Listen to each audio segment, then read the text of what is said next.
जांगपिंग class में बैठा हुआ है और खुद के बनाए हुए जेम्स खा रहा है। वो जैसे ही एक जेम खाता है उसको एक नया स्किल मिल जाता है, जबकि दूसरे स्टूडेंट्स के पास सिर्फ एक एक स्किल है। वो बोर हो रहा है और क्लास में अपना कीमती समय बर्बाद कर रहा है, जबकि बाहर की दुनिया को मॉन्स्टर्स कब्जा कर रहे हैं जो इंसानों को खाते हैं और उनका रूप ले लेते हैं।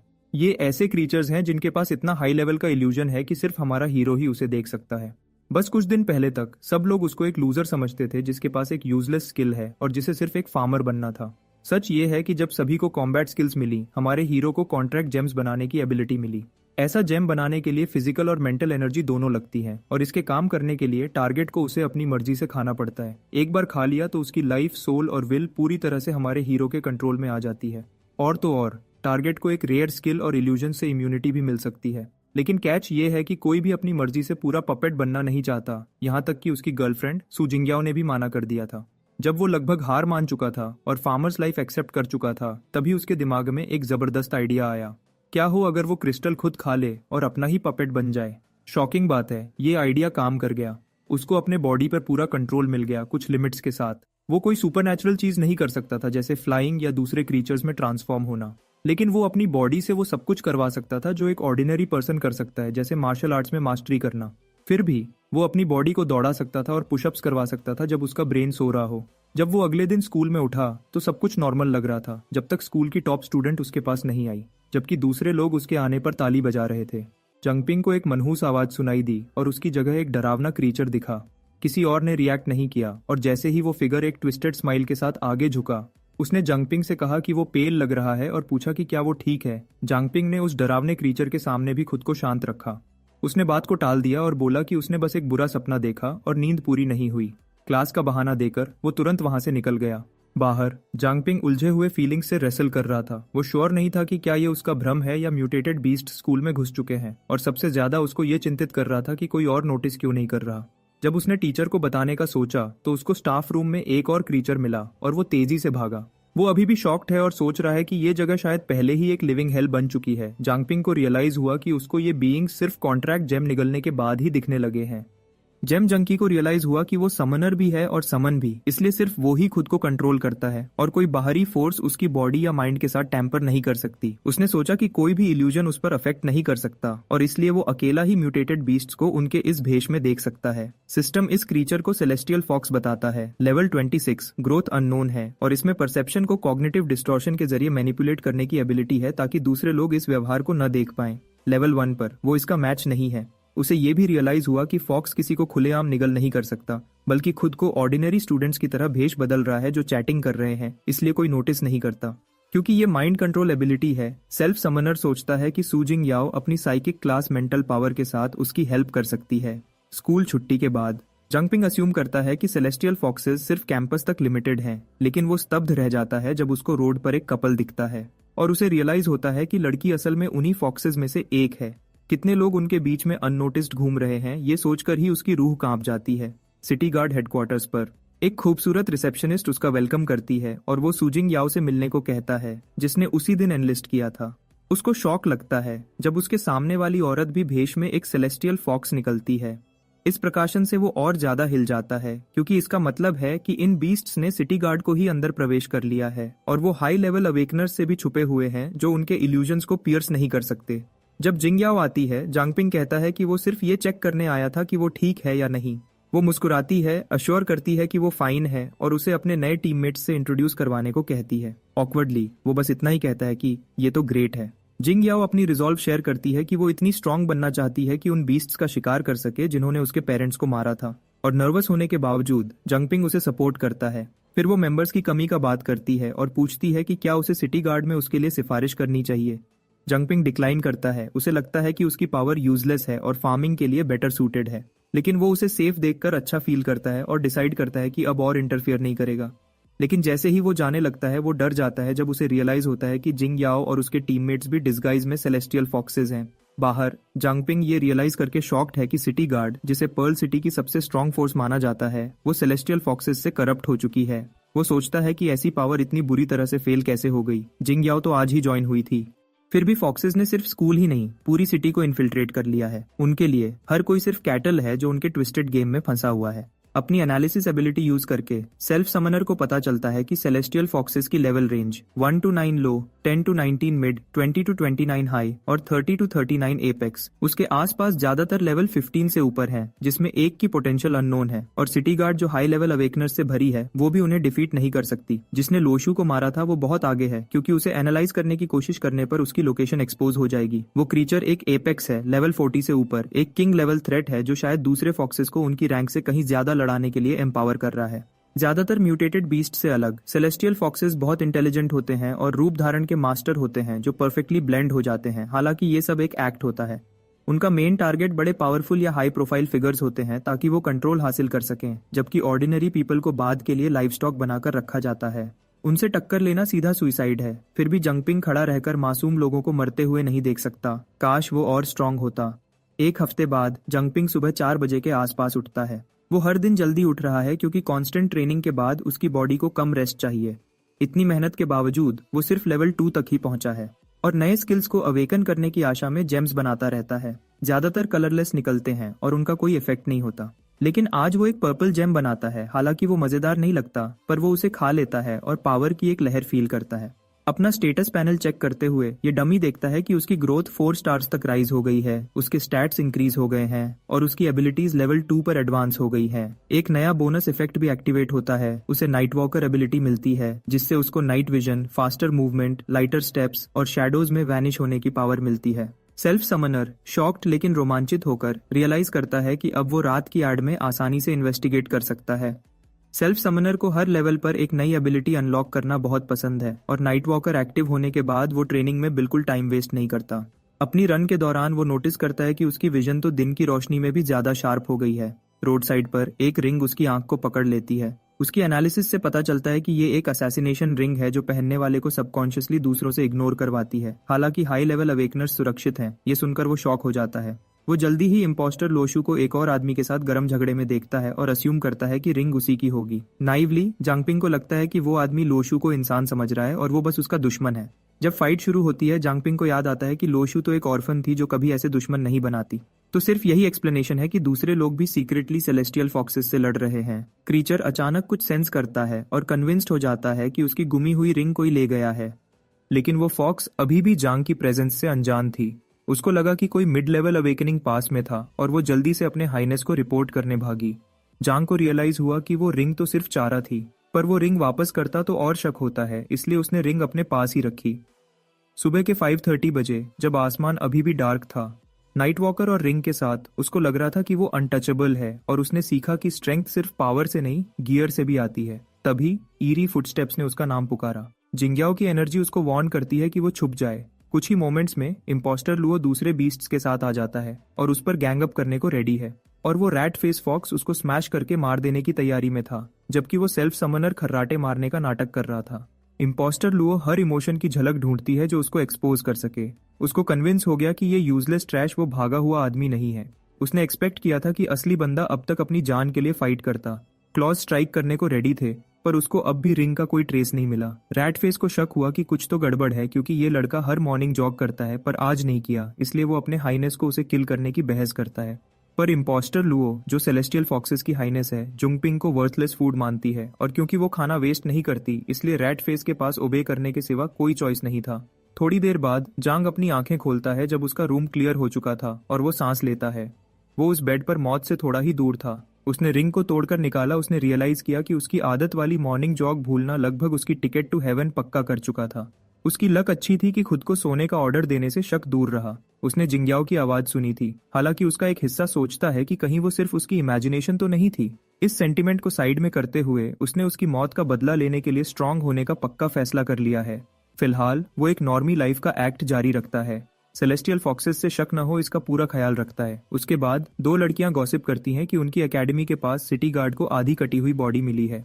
पता चला कि वो नोटोरियस ब्लैक डेथ स्टार था, पर्ल सिटी का टॉप असैसिन, जिसने एक बार ओल्ड सिटी लॉर्ड को घायल किया था। ये गॉसिप जांग तक पहुंचती है, जो पता करता है कि ये लास्ट नाइट वाला सफेद कपड़ों में आदमी होगा। उन्होंने सुना कि ओल्ड सिटी लॉर्ड के इंजरीज कभी पूरी तरह हील नहीं हुए और वो जल्दी मर गया था। इससे जांग रियलाइज करता है कि अगर इम्पोस्टर लुओ ने इतने बड़े असैसिन को इतनी आसानी से खत्म कर दिया तो उसकी स्ट्रेंथ उसकी सोच से कहीं ज्यादा डरावनी है। फिर भी उसको ये समझ नहीं आता कि उन्होंने बॉडी पब्लिक क्यों की, जब तक कि ये सेलेस्टियल फॉक्सेस के खिलाफ जाने की हिम्मत करने वालों के लिए एक वार्निंग न हो। जेम जंकी श्योर है कि इससे सेलेस्टियल फॉक्सेस का अटेंशन ही आएगा और वो गार्ड पर आ जाएंगे, इसलिए उसको खुद को बचाने के लिए गियर चाहिए।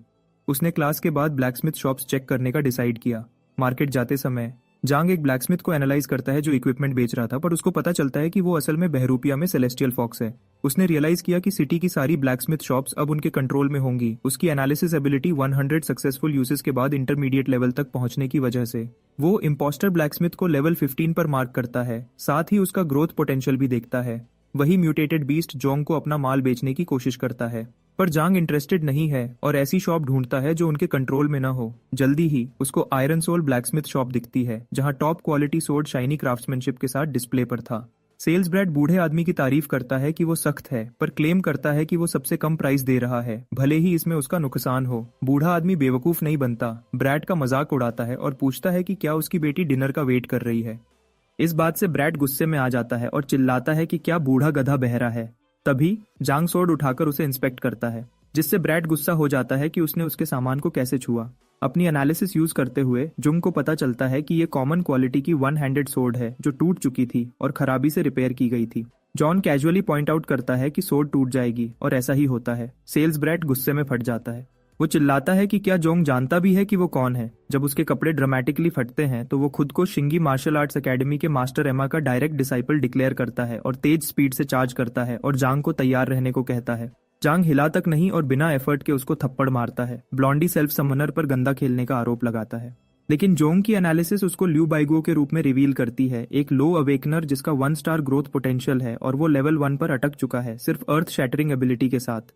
हालांकि ये देवेन डिफाइंग और चमकीला है, चमका उसको इतना ड्रेन करता है कि एक बार शुरू होने के बाद वो रुक नहीं सकता। क्राईबेबी जांग को चले जाने की अर्ज करता है, पर जेम जंकी को वहां रुके रहने में कोई इंटरेस्ट नहीं है। ब्लॉन्डी स्नीक अटैक की कोशिश करता है, पर जांग उसको तुरंत रोक देता है। तभी कोई आती है और कहती है कि वो 5 मिनट के लिए गायब थी और जगह पहले ही लाइवली हो गई है। वो वुमन जांग को वार्न करती है कि बाहर चला जाए, वरना उसको फेंक दिया जाएगा।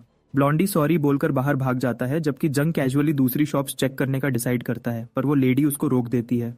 वो सेल्फ समनर से बात करने की इंसिस्ट करती है। जोंगसेंस को थोड़ी प्रॉब्लम हो रही थी, पर लड़की इंसिस्ट करती है कि वो रुके और बात करे। वो अपना इंट्रोडक्शन देती है कि वो एक डैमजेल है जो अपने अंकल ल्यू टीफेंग की केयर करते हुए सरवाइव कर रही है। उसके अंकल की बेटी मिसिंग है, इसलिए वो बहुत चिंतित है। सेल्फ समनर को देखते हुए वो उसकी बॉडी फिट और पर्सनालिटी से काफी खुश है। फिर अचानक उसको दीवार से पिन कर देती है, जिससे वो ब्लश करने लगता है। बिना कुछ और सोचे ये ब्यूटी जांग को ब्लैकस्मिथ के रूप में हायर कर लेती है, अंकल ल्यू टीफेंग की केयर करने और शॉप मैनेज करने के लिए। फूड, लॉजिंग और मंथली सैलरी की अश्योरेंस देती है। जब वो उसके मेलन्स के साथ स्क्विश्ड था, जांग सोचता है कि अगर वो फॉर्जिंग सीख लेता है तो गियर पे आगे बहुत सेव कर सकता है। ऊपर से ये शॉप सेलेस्टियल फॉक्स के कंट्रोल में नहीं है। एक स्ट्रॉ हैट पहनकर वो बोल्डली डिक्लेयर करता है कि वो किंग ऑफ ब्लैकस्मिथ्स बनेगा।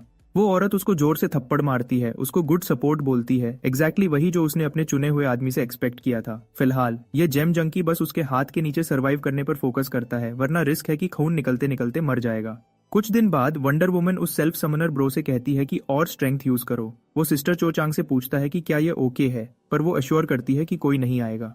उसके सामने पसीना बहाते हुए वो उनकी एक्सक्लूसिव नीडिंग फॉर्जिंग टेक्निक में ट्रेन करता है। मटेरियल्स को गूंधे हुए डोग की तरफ यूज करता है। वो वेयरहाउस से मोल्ड लेने चली जाती है और उसको वार्न करती है कि आग बुझने न देना। उसके बगल में उसको एक स्कारलेट सर्पेंट स्केल दिखता है। वो सोचता है कि क्या ये फ्यूल है, पर आग कम होने की वजह से वो निराश है। वो जल्दी से उसको आग में फेंक देता है ताकि वो जलता रहे। तुरंत स्टोव एक्सप्लोड हो जाता है और जोंग सोचता है कि अब तो गया काम से। इस गर्मी की लहर के साथ कुछ गड़बड़ लगती है। जैसे ही एक स्कल फेस आसपास के स्मोक को एब्जॉर्ब करता है। जैसे ही वो होश में आता है, जोंग सोचता है कि आग कैसे बुझी, लेकिन उसकी चेस्ट बहुत तेज जल रही होती है। एनालिसिस यूज करके वो डिस्कवर करता है कि वो हायर ग्रोथ पोटेंशियल के साथ लेवल 3 पे पहुंच गया है, जैसा कि उसने गेस किया था। उसका लेवल 3 बोनस एक्टिवेट होता है, रिवील करता है कि न्यू पावर्स अनलॉक करने से उसका पोटेंशियल बूस्ट होता है और एनालिसिस और एक्वायर्ड एबिलिटीज दोनों का लेवल अप होता है। अगर वो ऐसे ही अवेकनिंग करता रहा तो उसकी ग्रोथ लिमिटलेस हो सकती है। फिलहाल वो फायर डिवाउरर अनलॉक करता है, जिससे वो फ्लेम्स निगलकर उनको अपने बॉडी में फायर एलिमेंटल एनर्जी में कन्वर्ट कर सकता है, जिसको वो डिस्चार्ज कर सकता है जब तक वो डिप्लीटेड ना हो जाए। उसकी फायर एलिमेंटल एनर्जी अब 100 आउट ऑफ 100 है। ये जेम जंकी को याद दिलाता है कि सबकी ग्रोथ पोटेंशियल की एक सीमा होती है। फिर भी वो सोचता है कि क्या वो अकेला है जो मल्टीपल एबिलिटीज अनलॉक कर रहा है। वो समझता है कि फायर डिवाउरर ने ही फ्लेम्स अब्सॉर्ब की होंगी। हालांकि वो लेवल 3 पर पहुंचने के बाद पहले ही एक लेवल 3 जेम निगल कर चुका था, पर उसको ये समझ नहीं आता कि इफेक्ट सिर्फ शाम को ही क्यों ट्रिगर हुआ, शायद किसी स्पेशल कंडीशन के चलते। तभी चैंग अंदर बर्स्ट करती है और इस मेस का एक्सप्लेनेशन मांगती है। पास आते ही वो उसको ऑफ गार्ड पकड़ती है, पूछती है कि क्या उसने स्कारलेट सर्पेंट स्केल को चूल्हे में फेंका था जिससे एक्सप्लोजन हुआ। अपनी गलती मानते हुए वो दोष खुद पे लेती है, पर जांग डैमेज की चिंता करता है। चांग उसको ब्रश ऑफ करती है कि अगर वो ठीक है तो सही है, पर वो बैफल्ड है कि उसने स्कारलेट सर्पेंट स्केल से पैदा हुई फ्लेम्स को कैसे बुझाया, जिन्हें बुझाना लगभग इम्पॉसिबल है। जांग कहता है कि यह एक लंबी स्टोरी है। इसी बीच चांग सरप्राइज होती है कि फ्यूजन इतना अच्छा कैसे हो गया, क्योंकि ऐसे रिजल्ट्स के लिए अक्सर एक्सट्रीम टेम्परेचर्स चाहिए होते हैं। वो जांग के टैलेंट पर रिमार्क करती है, स्कूल को ब्लाइंड बोलती है कि उन्होंने उसकी परफॉर्मेंस को रिकॉग्नाइज नहीं किया, जो उसको 3 मेजर ऑर्गेनाइजेशंस के लिए क्वालिफाई कराती है। जेम जंकी अग्री करता है, नोट करता है कि लोग हमेशा सिटी गार्ड और इन्वेस्टिगेशन टीम को उनमें से 2 मानते हैं जब तीसरे के बारे में पूछा जाता है। चांग एक्सप्लेन करती है कि पर्ल सिटी उसका पार्ट है, हालांकि ऑर्गेनाइजेशन के बारे में कम ही पता है, यहाँ तक कि उसका नाम भी नहीं। याद करते हुए कि जांग पहले इक्विपमेंट के लिए बाहर गया था, चैंग उसको एक डैगर देती है। एनालिसिस से वो इसको ब्यूटी स्टीयर के रूप में पहचानती है, जो कलर आयरन से बना है और बहुत अच्छी क्वालिटी का है, और मिड रैंक 19 तक के म्यूटेटेड बीस्ट्स को काटने जितना स्ट्रॉन्ग है। इसकी वर्थ लगभग 1 लाख है, जो उसकी 3 साल की सैलरी के बराबर है। जांग हैरान रह जाता है कि वो इसको रख भी सकता है, पर चांग इंसिस्ट करती है कि यह उसकी प्रोग्रेस का रिवॉर्ड है। जांग शॉक्ड है कि उस जैसा कोई ये रख सकता है, पर चांग जिद करती है कि वो इसको अपनी इंप्रूवमेंट का रिवॉर्ड समझे। फिलहाल उसको एक मिशन पे जाना है और वो पूछती है कि क्या स्कूल स्किप करना फाइन है, पर जांग बताता है कि उसने ग्रेजुएशन प्रोसीजर पहले से ही कंप्लीट कर लिया है। वंडर वुमन उसको बोलती है कि अनस्टेबल ओल्ड मैन का ख्याल रखे और यकीन दिलाए कि वो शॉप फिर से न खोले।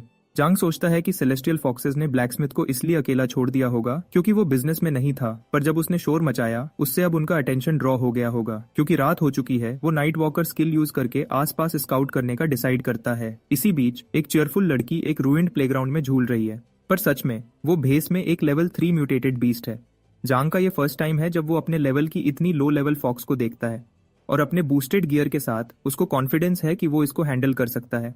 अगर सिटी गार्ड गिर भी गई है तो इन्वेस्टिगेशन टीम जो सिटी के बाहर है उन पर अफेक्ट नहीं होना चाहिए, और वो प्लान करता है कि फॉक्स की डेड बॉडी देकर हायर मैनेजमेंट का अटेंशन पकड़े। तभी एक चिलिंग आवाज सुनाई देती है। उसको मजाक करती है कि एक बच्चे पे अटैक करने का कर सोच ही वो पैनिक कर रहा है। आवाज इरादे से भरी है, उसको वार्न करती है कि हिलो मत वरना गए काम से। वॉइस उसको अटैक न करने की चेतावनी देती है, और शेकन जोंग रियलाइज करता है कि ये वुमन उससे बहुत ज्यादा स्ट्रॉन्गर है। उसका नाइट वॉकर एबिलिटी और असैसिनेशन रिंग उसके सामने यूजलेस है, क्योंकि वो उनके पार तक देख सकती है। वो उसको कहती है कि अगर जिंदा रहना है तो ऑर्फनेज ट्रेनिंग ग्राउंड्स पे मिलो। जब ओमिनस हवा धीरे धीरे गायब होती है, वो पहले ही जा चुकी होती है। जेन सोचता है कि वो सेलेस्टियल फॉक्सेस के साथ नहीं है, वरना वो अब तक मर चुका होता। जेन इसी ऑर्फनेज में बड़ा हुआ था। उसने अपना बचपन सड़क के उस पार छोटे से पार्क में स्लॉपी फाइटिंग मूव्स प्रैक्टिस करते हुए बिताया था, इसलिए उसका नाम ऑर्फनेज ट्रेनिंग ग्राउंड्स है, जो अब उसको सोचने पर मजबूर करता है कि क्या वो वुमन उसके पास्ट या उसके सीक्रेट्स को जानती है। ये क्लियर है कि वो उसको देख रही थी, ठीक टाइम पर आकर उसको पहले रोका था, और जांग को शक है कि वो उसको किसी रीजन से यहाँ लेके आई है। अचानक जंगलों से एक म्यूटेटेड बीस्ट निकलता है। एनालिसिस एक्टिवेट करके जांग उसको आर्मर्ड वेनम टेल रैट के रूप में देखता है, एक 2 स्टार लेवल 5 रोडेंट। उसकी वेनम सैक उसकी पूंछ पर बोन स्पर्स को पावर देती है, जो एक डेडली टॉक्सिन देने की ताकत रखती है। वो बीस्ट उससे 2 लेवल ऊपर है, इसलिए सेल्फ समनर पहले पीछे हटने का सोचता है, पर तुरंत अपना मन बदल देता है। अगर उसने इसको अभी खत्म नहीं किया तो कल ऑर्फेनेज के बच्चे खतरे में पड़ सकते हैं। वैसे भी ये सिर्फ एक लो लेवल बीस्ट है, और चैंग के डैगर के साथ उसको पूरा विश्वास है कि वो जीत जाएगा। अपनी पास्ट लाइफ में उसने जितने वेब नॉवेल्स पढ़े थे, उनमें हीरो पावर मिलते ही कॉम्बैट एक्सपर्ट बन जाता था, जो उसको पता है कि बिल्कुल ही नॉनसेंस है। वो मानता है कि उसको कोई रियल बैटल एक्सपीरियंस नहीं है, फिर भी वो जांगपिंग के समन्ड बीस्ट को आगे कमांड कर सकता है। जब वो खुद रोड पे चार्ज करता है, जब वो हवा में फ्लिप करता है और रोल करके काउंटर करता है, तो जांग ऑफ गार्ड पकड़ा जाता है, डैगर से संभालते हुए। उसका डिफेंस बहुत अव्यवस्थित था, और वो तुरंत रियलाइज करता है कि रोडेंट का आर्मर इतना मोटा है कि ब्यूटी स्टीयर उसको छेद नहीं सकती। इस बीस्ट को हराने के लिए उसको एक नया प्लान बनाना पड़ेगा। लड़ते हुए जांग को ऐसा लगता है जैसे वो एक वीडियो गेम कैरेक्टर कंट्रोल कर रहा हो, बस इस बार वो खुद है। वो सोचता है कि बीस्ट का एक ही वीक स्पॉट है, उसकी अनआर्मर्ड आंखें। पर जब वो डिफेंसिव बॉल में घूम हो जाता है तो उस टारगेट को हिट करना और भी मुश्किल हो जाता है। जेम जंकी डिसाइड करता है कि उसको बीस्ट का पोस्चर तोड़ना होगा, तो वो फायर डिवाउरर एक्टिवेट करता है, और जल्दी उसे एक आइडिया आता है, और वो अपनी पहली कमांड पर्ल फिस्ट रैटबस्टर स्टाइल तैयार करता है। उसने कभी नहीं सोचा था कि पर्ल हिस्ट्री के वो बोरिंग लेसन्स असल में काम आएंगे। यह टेक्निक ब्रूट फोर्स से दुश्मन को अति दबाव डालने पर फोकस करती है, छोटे ओपोनेंट्स को कुचलने के लिए परफेक्ट। जैसे ही रोडेंट लंजेस करता है, जांग एक फेंट के साथ शुरुआत करता है। उसको फायर डिवाउरर कॉम्बो में चेन करता है, फिर अपना नया मूव करता है। फ्लेम्स फूटकर बीस्ट को पीछे धकेल देती है, उसको निस्सहाय छोड़कर। वो उसके वीक स्पॉट पे स्ट्राइक करता है, जिससे एक एक्सप्लोजन ट्रिगर होती है जो उसको खत्म कर देती है। उसकी स्टैट्स तुरंत बढ़ जाती हैं और वो रियलाइज करता है कि रियल कॉम्बैट ट्रेनिंग से कहीं ज्यादा तेजी से उसको लेवल अप करता है। पर कुछ तो गड़बड़ है। वेनम टेल रैट को यहाँ होना ही नहीं चाहिए। सिटी वॉल्स के अंदर सिर्फ सेलेस्टियल फॉक्सेस का होना चाहिए। अचानक ब्लैक एनर्जी जमा होती है और उसके चारों तरफ घूमती है, उसको नीचे घसीटती है और एक आवाज उसको 5 मिनट देती है। एक आइस कोल्ड वुमन अपीयर होती है, उसको घूर कर देखती है और डिमांड करती है कि वो प्रूफ दे कि वो इंसान है। जांग हैरान रह जाता है कि वो प्रूव करे तो कैसे। जांग कंफ्यूजन में पड़ जाता है जब आइस वुमन उससे इंसान होने का प्रूफ मांगती है। वो रियलाइज करता है कि वो सिटी के अंदर म्यूटेटेड बीस्ट्स को सेंस कर सकती है, हालांकि वो एग्जैक्टली पता नहीं लगा सकती, इसलिए वो उसको टेस्ट कर रही है। जब उसने उस छोटे सेलेस्टियल फॉक्स पर अटैक करने की कोशिश की थी, तभी उसको शक हुआ होगा। एक नर्वस स्माइल करते हुए वो पूछता है कि क्या वो कम से कम उसको हिंट दे सकती है कि उसके कहने का क्या मतलब है, और साथ ही सोचता है कि क्या वो रोडेंट शुरुआत से ही उसका टेस्ट था। 4 मिनट बचे थे। जांग 2 मिनट उसको एनालाइज करने में वेस्ट करता है और हर बार फेल हो जाता है। इतने फेलियर्स के बाद उसकी स्किल एडवांस्ड एनालिसिस में इवॉल्व हो जाती है, जो अब टारगेट का फैक्शन रिवील कर सकती है। अगले अटेम्प्ट पर उसको फाइनली पूरी रीड मिलती है। ल्यूची शान of the purge squad, level 28, एक हाई लेवल अवेकनर जिसके पास वाटर मैनिपुलेशन की एबिलिटी है। ये एक एबिलिटी है जो उसको पानी पीने से वाटर एनर्जी अब्सॉर्ब और स्टोर करने देती है और शरीर के अंदर और बाहर उस पर प्रिसाइज कंट्रोल रखने देती है। उसकी स्टेटस पढ़कर जोंग को फाइनली समझ आता है कि वो एनालाइज करने में इतनी मुश्किल क्यों थी, और उसकी नाइट वॉकर एबिलिटी और असैसिनेशन रिंग का उस पर कोई इफेक्ट क्यों नहीं हुआ। पर्ज स्क्वाड उसके लिए अनजान है और वो सोचता है कि क्या यह सिटी गार्ड और इन्वेस्टिगेशन टीम के अलावा तीसरी ऑर्गेनाइजेशन है। जब आइस वुमन वॉर्न करती है कि उसके पास सिर्फ 1 मिनट बचा है, तो उसको पैनिक होने लगता है। वक्त खरीदने की डेस्परेशन में वो एक कैजुअल टोन फोर्स करता है, पूछता है कि क्या वो भी ऑर्फनेज से है, क्योंकि उसने पार्क को ट्रेनिंग ग्राउंड्स कहा था। वो अपनी मेमोरी में सोचती है, उसको ल्यूचीशान याद नहीं आती, और गेस करता है कि उसने अपना नाम बदल लिया होगा। एक नर्वस एज के साथ वो बोल देता है कि क्या वो असली में लू टोरिन है। पुराने वक्त में एक छोटी सफेद बालों वाली लड़की का नाम ल्यू टोरिन था, जो हेवन संडरिंग, अर्थ शैटरिंग, सीसी इनविंसिबल फिस्ट गाती थी और जांग को ध्यान देने को कहती थी। उस मेमोरी को ताजा करते हुए जांग वही धुन गुनगुनाता है और उसके फर्स्ट से थर्ड फॉर्म्स तक का नाम लेता है, जिससे आइस लेडी ब्लश करने लगती है। वो पूछता है कि क्या वो सिस्टर सीसी है, पर सिशन उसकी बात टाल देती है और दूसरा सवाल पूछती है। इसके अलावा आइस लेडी नोट करती है कि उसकी एबिलिटी कॉन्ट्रैक्ट जेम एकेडमी में यूजलेस के रूप में रिकॉर्ड की गई है, क्योंकि उसकी एक्टिवेशन रिक्वायरमेंट इम्पॉसिबल है, और वो डिमांड करती है कि उसने क्या किया। जांग साफ साफ बता देता है कि 2 हफ्ते पहले उसने जेम को निगल लिया और खुद ही अपना समन्ड बीस्ट बन गया। तब से उसको खुद पर पूरा कंट्रोल है, म्यूटेटेड बीस्ट इल्यूजन से इम्यून है और कोई भी बहरूपिया देख सकता है। अपनी इन्वेस्टिगेशन से जांग ने एक डरावनी सच्चाई ढूंढी है। सेलेस्टियल फॉक्सेस हर जगह छुपी हैं और पूरा क्लैन शायद पर्ल सिटी में घुस चुका है। उनकी स्वाभाविक एबिलिटी कॉग्निटिव डिस्टॉर्शन ये बताती है कि वो बिना ध्यान दिए कैसे छुपी रही। ये परकसन आइस वुमन को शॉक में डाल देती है। फिर वो उनकी लिस्ट देता है। वांगशेंग ब्रेकफास्ट शॉप का ओनर, लेज स्ट्रीट पर जुअन फर्नीचर स्टोर का ओनर, लॉन्गजू स्ट्रीट पर 3 ब्लैकस्मिथ्स, और यहाँ तक कि वो छोटी फॉक्स जिसको उसने मारने से रोका था। ये सब के सब लो लेवल सेलेस्टियल फॉक्सेस हैं। जांग उसको अर्ज करता है कि वो खुद कंफर्म करे। एक लंबे पॉज के बाद वो उसको वहीं रुकने का ऑर्डर देती है जब तक वो जिन्बो के साथ ये इन्फॉर्मेशन वेरीफाई न कर ले। दूसरी तरफ जिन्बो की टीम सबसे पहले ये कंफर्म कर पाती है कि सिटी में किसी सेलेस्टियल फॉक्स म्यूटेंट बीस्ट्स की कोई रिपोर्ट नहीं मिली है। हालांकि कॉग्निटिव डिस्टॉर्शन एबिलिटी पहले भी अपीयर हुई है, जो जांग पिंग के डिस्क्रिप्शन से मैच करती है। जिन्बो की तरफ से तुरंत एक टीम 2 शॉपकीपर्स को एप्रीहेंड करने के लिए रवाना की जाती है और वो जल्दी ही वापस आने की आशा है। अचानक एक एक्सप्लोजन होता है और टीम लीडर जिन्बो तक खबर पहुंचती है कि ये ब्रेकफास्ट शॉप ओनर की डायरेक्शन से आया है। वो औरत कंप्लीटली आउट ऑफ कंट्रोल हो चुकी है, मारपीट से अटैक कर रही थी ठीक उसी वक्त जब वो उसको सिटी से गाइड कर रहे थे। वो बैक क्रैप क्रेजी वुमन जिन्बो पे लपकती है, पर वो हिला तक नहीं। उसके पेट पर एक जबरदस्त पंच से एक बड़ी सी ऑमिनस एनर्जी बाहर निकलती है, जो उसके अंदर छुपे म्यूटेटेड बीस्ट को एक्सपोज कर देती है। प्रूफ मिलने पर जिन्बो जांग की इंटेल को कंफर्म करता है और टीम को ऑर्डर देता है कि दूसरी टीम्स को वार्न करें और टारगेट को तुरंत एलिमिनेट करें। बाद में पर्ल एकेडमी में हर हाइनेस लुओ को कुछ अजीब लगता है, लेकिन वो सिटी के बाहर मारे जा चुके हैं। ऑलमोस्ट उसी वक्त लाई स्ट्रीट पर एक और प्रेजेंस गायब हो जाती है। दोनों इंस्टेंटली खत्म हो गए, उनका ट्रेस मिटा दिया गया है। वो उसकी ट्रैकिंग से भी फिसल गए। इम्पोस्टर लुओ हैरान रह जाती है और सोचती है कि इसके पीछे कौन हो सकता है। डार्क रूम स्पेस में आइस लेडी जांग को उसके बंधन से आजाद करती है। वो पूछता है कि क्या उसने उसके क्लेम्स कंफर्म कर लिए, और वो मानती है कि हाँ, पर वो पक्का नहीं कह सकती। उसकी सेलेस्टियल फॉक्स इल्यूजन्स को देखने की अचानक एबिलिटी एक जाल भी हो सकती है, उनका स्कीम खुद को एक्सपोज करने का। सीसी उस जेम जंकी को बताती है कि उसको उनका आंख और कानों की तरह एक्ट करना होगा, जबकि वो गुपचुप उस पर नजर रखेगी।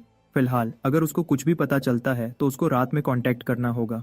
जैन को यकीन नहीं हो रहा कि उसको रक्षा और निगरानी एक साथ मिल रही है, फिर भी वो अग्री करता है जब तक ये सेलेस्टियल फॉक्सेस को खत्म करने में मदद करता है। वो उसको एक जेड पेंडेंट फेंकती है, कोल्ड जेड, जो उसके वार्म जेड का ट्विन है। अगर वो खतरे के दौरान इसको आग में लपेट दे तो उसका वाला तुरंत गर्म हो जाएगा और उसको अपने पास बुला लेगा। वो वचन करती है कि वो जितना जल्दी हो सकेगी आएगी, पर उसको वार्न करती है कि किसी और पे ज्यादा डिपेंड ना हो। अगर उसको सच्ची सेफ्टी चाहिए तो उसको खुद को और मजबूत करते रहना होगा। हाई ट्यूशन की कॉस्ट जानते हुए Zhang the self summoner martial arts सीखने या मार्शल आर्ट्स स्कूल ज्वाइन करने पर विचार करता है। सिस्टर सीसी एक सॉल्यूशन ऑफर करती है और वचन देती है कि वो उसकी तरफ से ऑर्गेनाइजेशन से भत्ते की रिक्वेस्ट करेगी जब तक वो एक सूटेबल स्कूल ढूंढता है। जांग खुश होकर थैंक्स कहता है। बाद में जांग सेलेस्टियल फॉक्सेस की तादाद में ड्रामेटिक कमी नोटिस करता है। वो मानता है कि पर्च स्क्वाड अपना काम अच्छे से कर रहा है। उसको ये भी सेंस होता है कि वो आईसी लेडी उसकी आइडेंटिटी रिवील करने के लिए उस पर ट्रस्ट नहीं करती। सिर्फ उसकी एनालिसिस एबिलिटी अपग्रेड होने के बाद ही उसने उसका फैक्शन देखा, जिससे उसका शक कंफर्म हुआ कि वो पर्च स्क्वाड का हिस्सा है।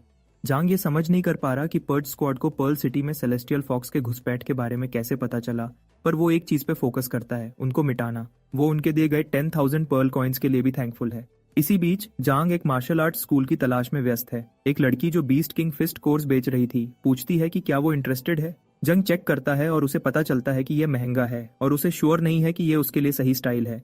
पिंकी अश्योर करती है कि यह हर पैसा वसूल है, क्लेम करती है कि उनकी टेक्निक्स पूरे पर्ल सिटी में फेमस हैं। वो ऑफर करती है कि बीस्ट किंग फिस्ट की पहली 3 फॉर्म्स प्रदर्शन करे, एबे king style, giant crocodile style और फीनिक्स टैलन स्टाइल। तो जुंग उत्सुक होता है और ध्यान से देखता है। सेल्फ समनर तुरंत देखता है कि beast king fist techniques pearl fist से ज्यादा एडवांस्ड हैं, बेहतर फुटवर्क और मूव्स के साथ। यह एक जबरदस्त मार्शल आर्ट स्टाइल है, खासकर एबी किंग स्टाइल, जिसकी कोई फिक्स्ड फॉर्म नहीं है और बहुत वेरिएशंस हैं। हालांकि उसको ये भी रियलाइज होता है कि पिंकी वेल ट्रेंड नहीं है और उसने टेक्निक की सिर्फ झलक ही देखी है। पिंकी फिसल जाती है और जैसे ही वो उसको उठाने में मदद करता है, 2 बड़े आदमी अपीयर होते हैं। वो डिमांड करते हैं कि किसको पिंकी को बीस्ट किंग क्लाउन्स के फ्लायर्स देने की परमिशन दी, जबकि वो बैंड थी। उनमें से एक blonde man beast king fist को गार्बेज टेक्निक बोलता है और इस डूड को उनके शिंगी मार्शल आर्ट स्कूल ज्वाइन करने की कोशिश करता है। ब्लॉन्डी गुस्से से पागल हो जाता है जब जांग उसको 5 फोल्ड लाइटनिंग नील्स गाय बोलता है। वो उसको बताता है कि वो लाइटनिंग असॉल्ट है और प्रूव करने के लिए लड़ने की तैयारी करता है।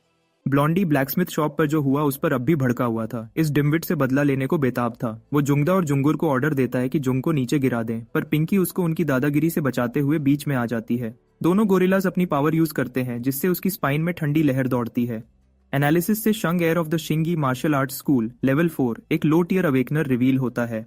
उसका फ्लैश फोर्टिफिकेशन 70% इंटेलिजेंस सैक्रिफाइस करता है 30% फिजिकल स्ट्रेंथ बूस्ट के बदले में। शंगदुर की स्टैट सेम है। जेम जंकी शॉक्ड है कि कोई इंटेलिजेंस को स्ट्रेंथ के लिए ट्रेड कर सकता है, और जब दोनों गोरिल्ला ब्रदर्स पावर अप होते हैं तो वो ये भी सवाल करता है कि क्या ये सच में एबिलिटी है।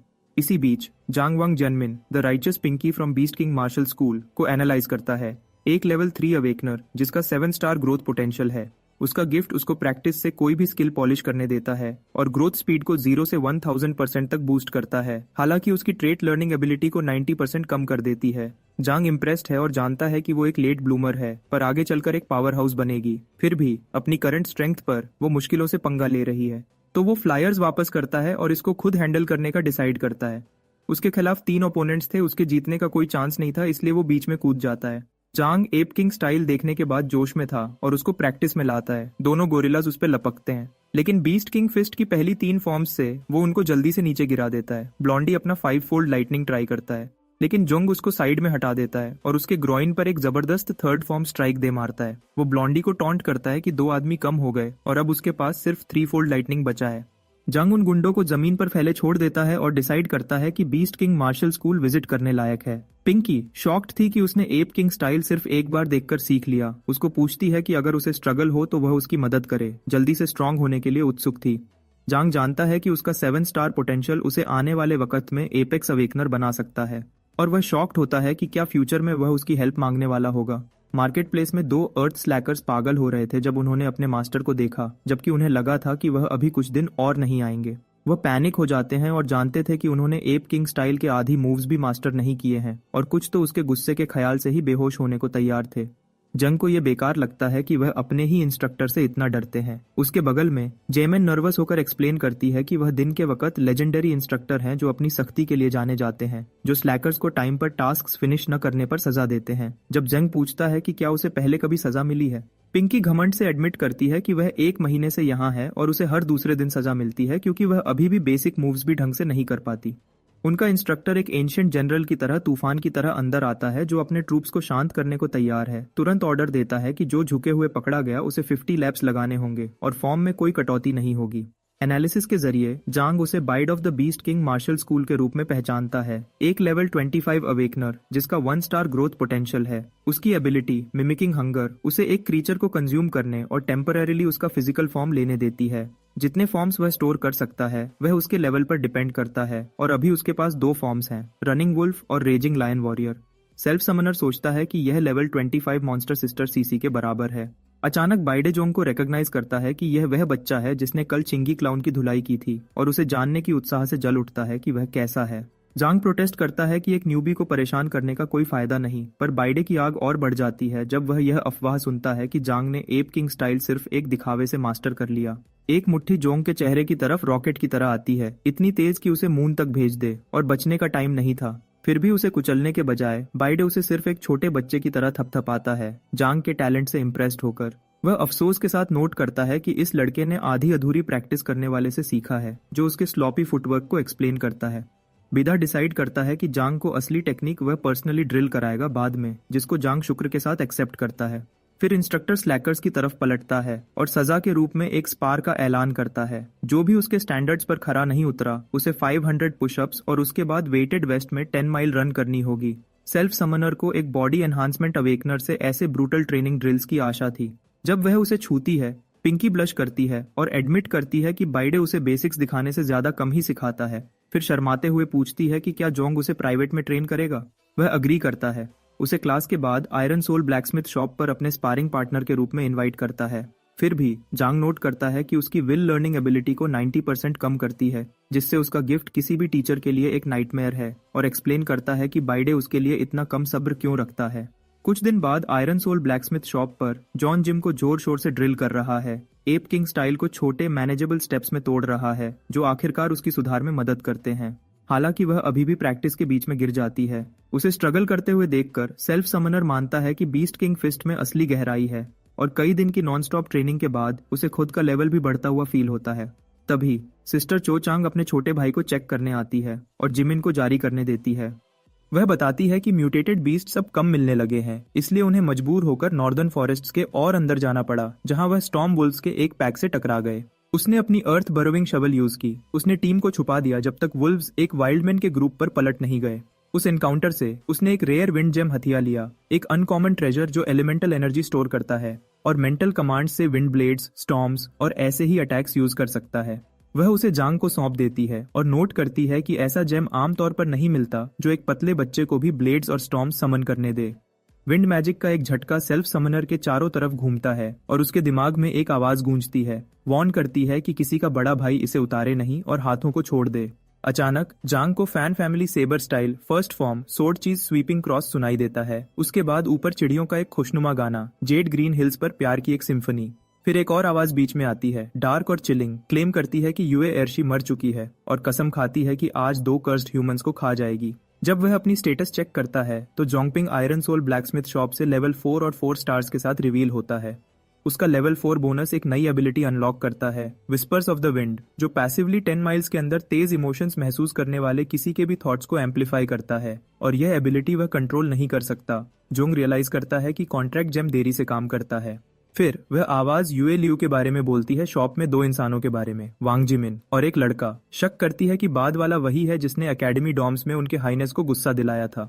उसी पल में जांग उसे एक सेलेस्टियल फॉक्स के रूप में पहचानता है और हैरान रह जाता है कि वह जिमिन के सामने शॉप में ही उसे शिकार करने का प्लान बना रहे हैं। बाथरूम में सीसी नहा रही है जब वॉर्म जेम गर्म हो जाता है, वॉर्न करता है कि जोंगपिंग सीरियस डेंजर में है।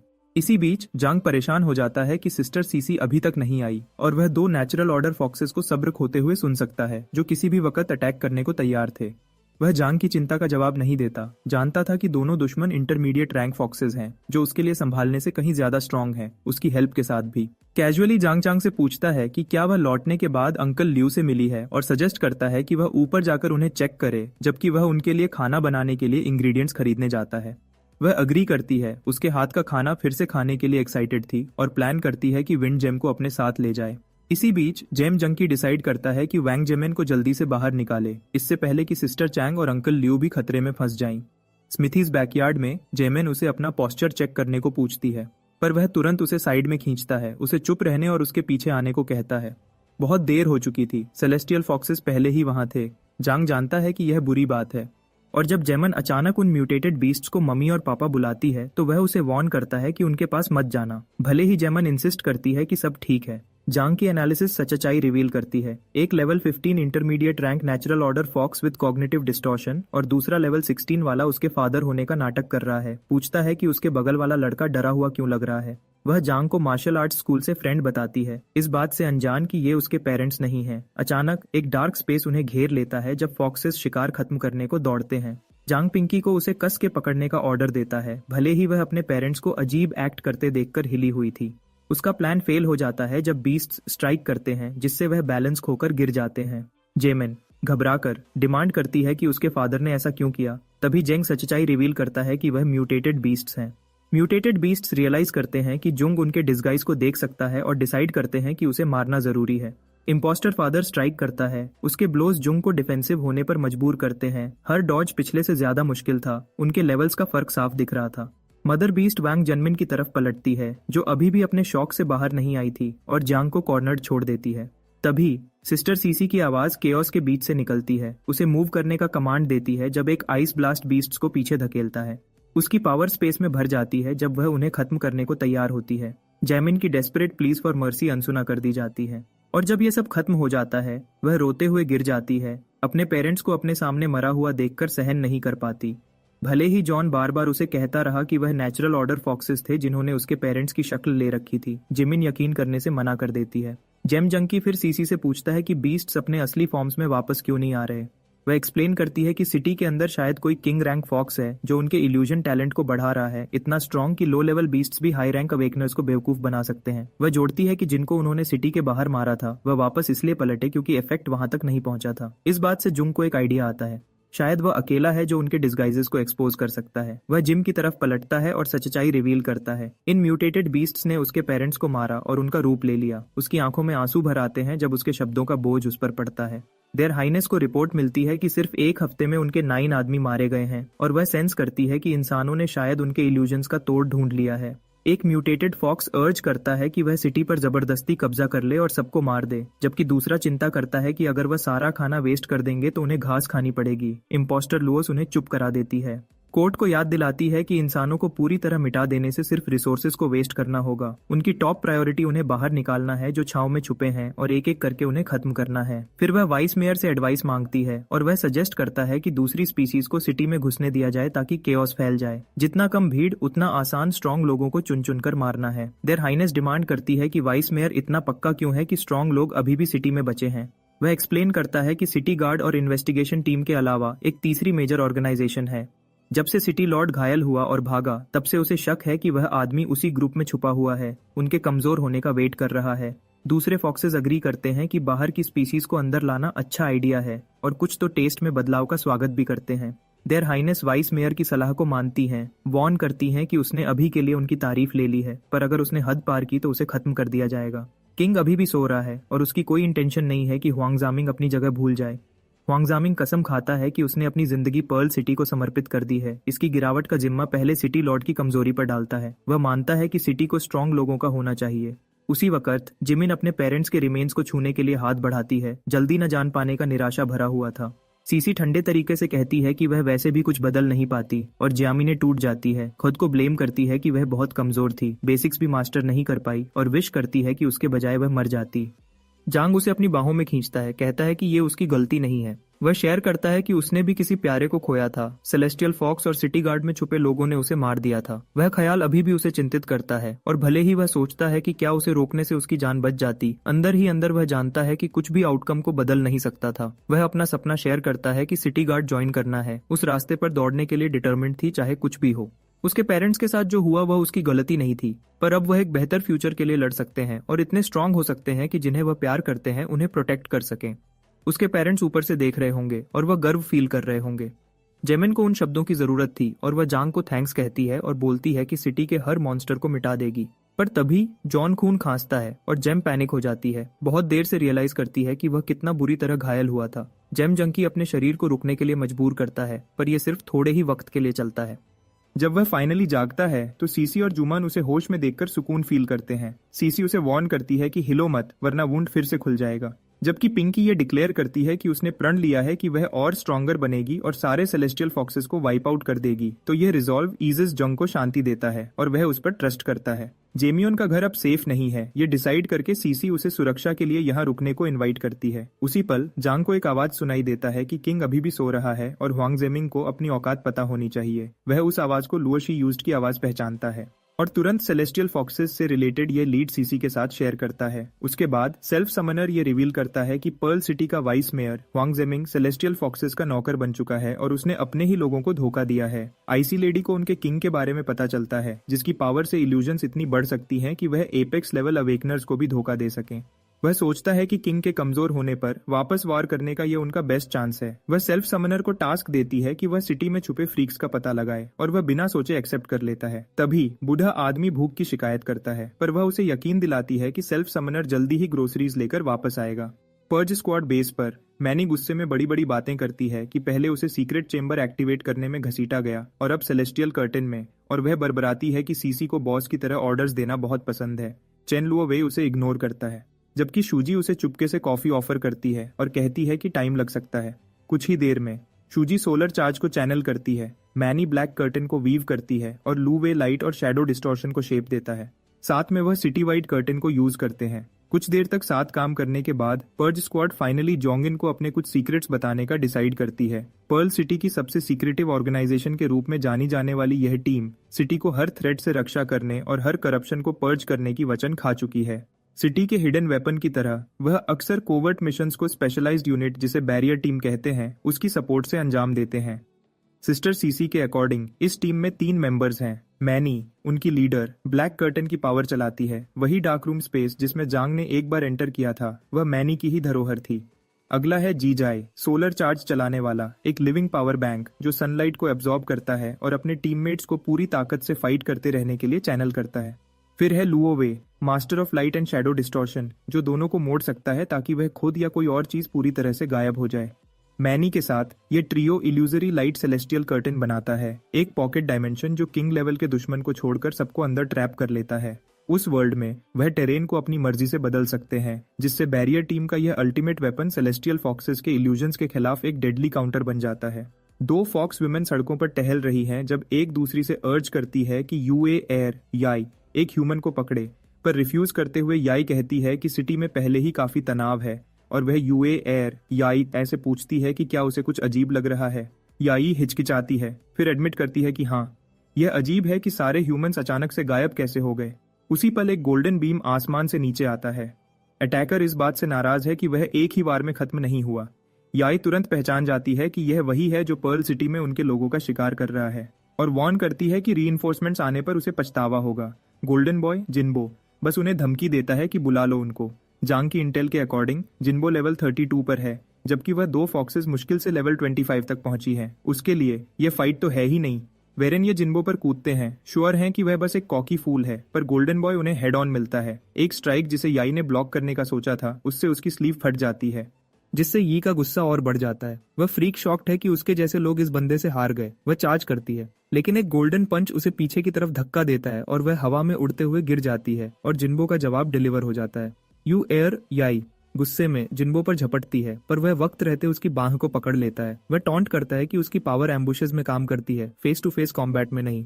उसके जोर से पकड़ने की वजह से याई की चीख निकल जाती है और वह ये को बचाने के लिए बुलाती है। पर जिन्बो याई को सीधा ये की तरफ उछाल देता है, जिससे दोनों टकराकर एक तरफ गिर जाते हैं। फिनिशिंग ब्लो के लिए जिन्बो हवा में ऊंचा उड़ता है और एक जबरदस्त किक मारता है जो दोनों दुश्मनों को जमीन में दे मारता है। हार के बाद भी वह समझ नहीं पा रहे कि वह फेल क्यों हुए और वह जाल में पहले ही फंस चुके थे। जिन्बो रुकता नहीं, एक और स्ट्राइक यूज करता है जो एरिया को गोल्डन थंडर में धमाके से उड़ा देता है। ऊपर से जांग सेसी के साथ देख रहा है। सेसी जिन्बो की ताकत को कॉम्बैट डिवीजन के लीडर के रूप में नोट करती है, जबकि जोंग बस हंसता है और कहता है कि उसकी आउटफिट तो सुपरस्टार की तरह चिल्ला रही है रियल वर्ल्ड में वापस आकर। शुबाई ने ल्यू सिशन को बताया कि म्यूटेटेड बीस्ट्स शहर के बाहर जमा हो रहे हैं। सब बेचैन हैं, जैसे कोई उन्हें उकसा रहा हो। अगर वह दीवार तोड़ के अंदर आ गए तो illusory light celestial curtain overload हो सकती है। सीसी ने फील्ड असेसमेंट का ऑर्डर दिया और शुबाई ने जांग को साथ ले जाने का सुझाव दिया। अच्छी कॉम्बैट ट्रेनिंग हो जाएगी और उसकी मार्क्ड फॉक्सेस तो पहले से ही कॉम्बैट टीम के रेडार पर हैं। सेल्फ समनर सोचता है कि क्या इसका कनेक्शन उन्हीं स्टॉर्म वुल्फ्स से है जिनसे सिस्टर चैंग टकराई थी। फिर सीसी ने जांग से शहर के बाहर मदद मांगी और उसे अश्योर किया कि उसकी ब्लैकस्मिथ शॉप पर लोग गार्ड करेंगे। ज्यादा जोर देने पर उसने ऐड किया कि वह अभी उनके बॉस से बात कर रही थी। वह कोई है जिससे जांग इस मिशन के बाद मिलेगा। जब वह शहर के बाहर जा रहे थे, जेम जंकी ने बोला कि इतने अरसे बाद वह पहली बार वॉल्स के बाहर आया है और उन अजीब प्लांट्स के बारे में पूछा। सीसी ने तुरंत उसे रोका, एक प्लांट के फायर होने से ठीक पहले जो जांग को लगते लगते बचा। उसने समझाया कि यह हाइड्रोक्लोरिक एसिड ग्रास है जो डेंजरसली करोसिव है और अब इसका फ्रूटिंग सीजन चल रहा है। जब इसके पॉड्स पक जाते हैं तो फायरवर्क्स की तरह एक्सप्लोड होते हैं, सीड्स हर जगह फैलाते हैं, इसलिए उसे ध्यान से चलना पड़ेगा।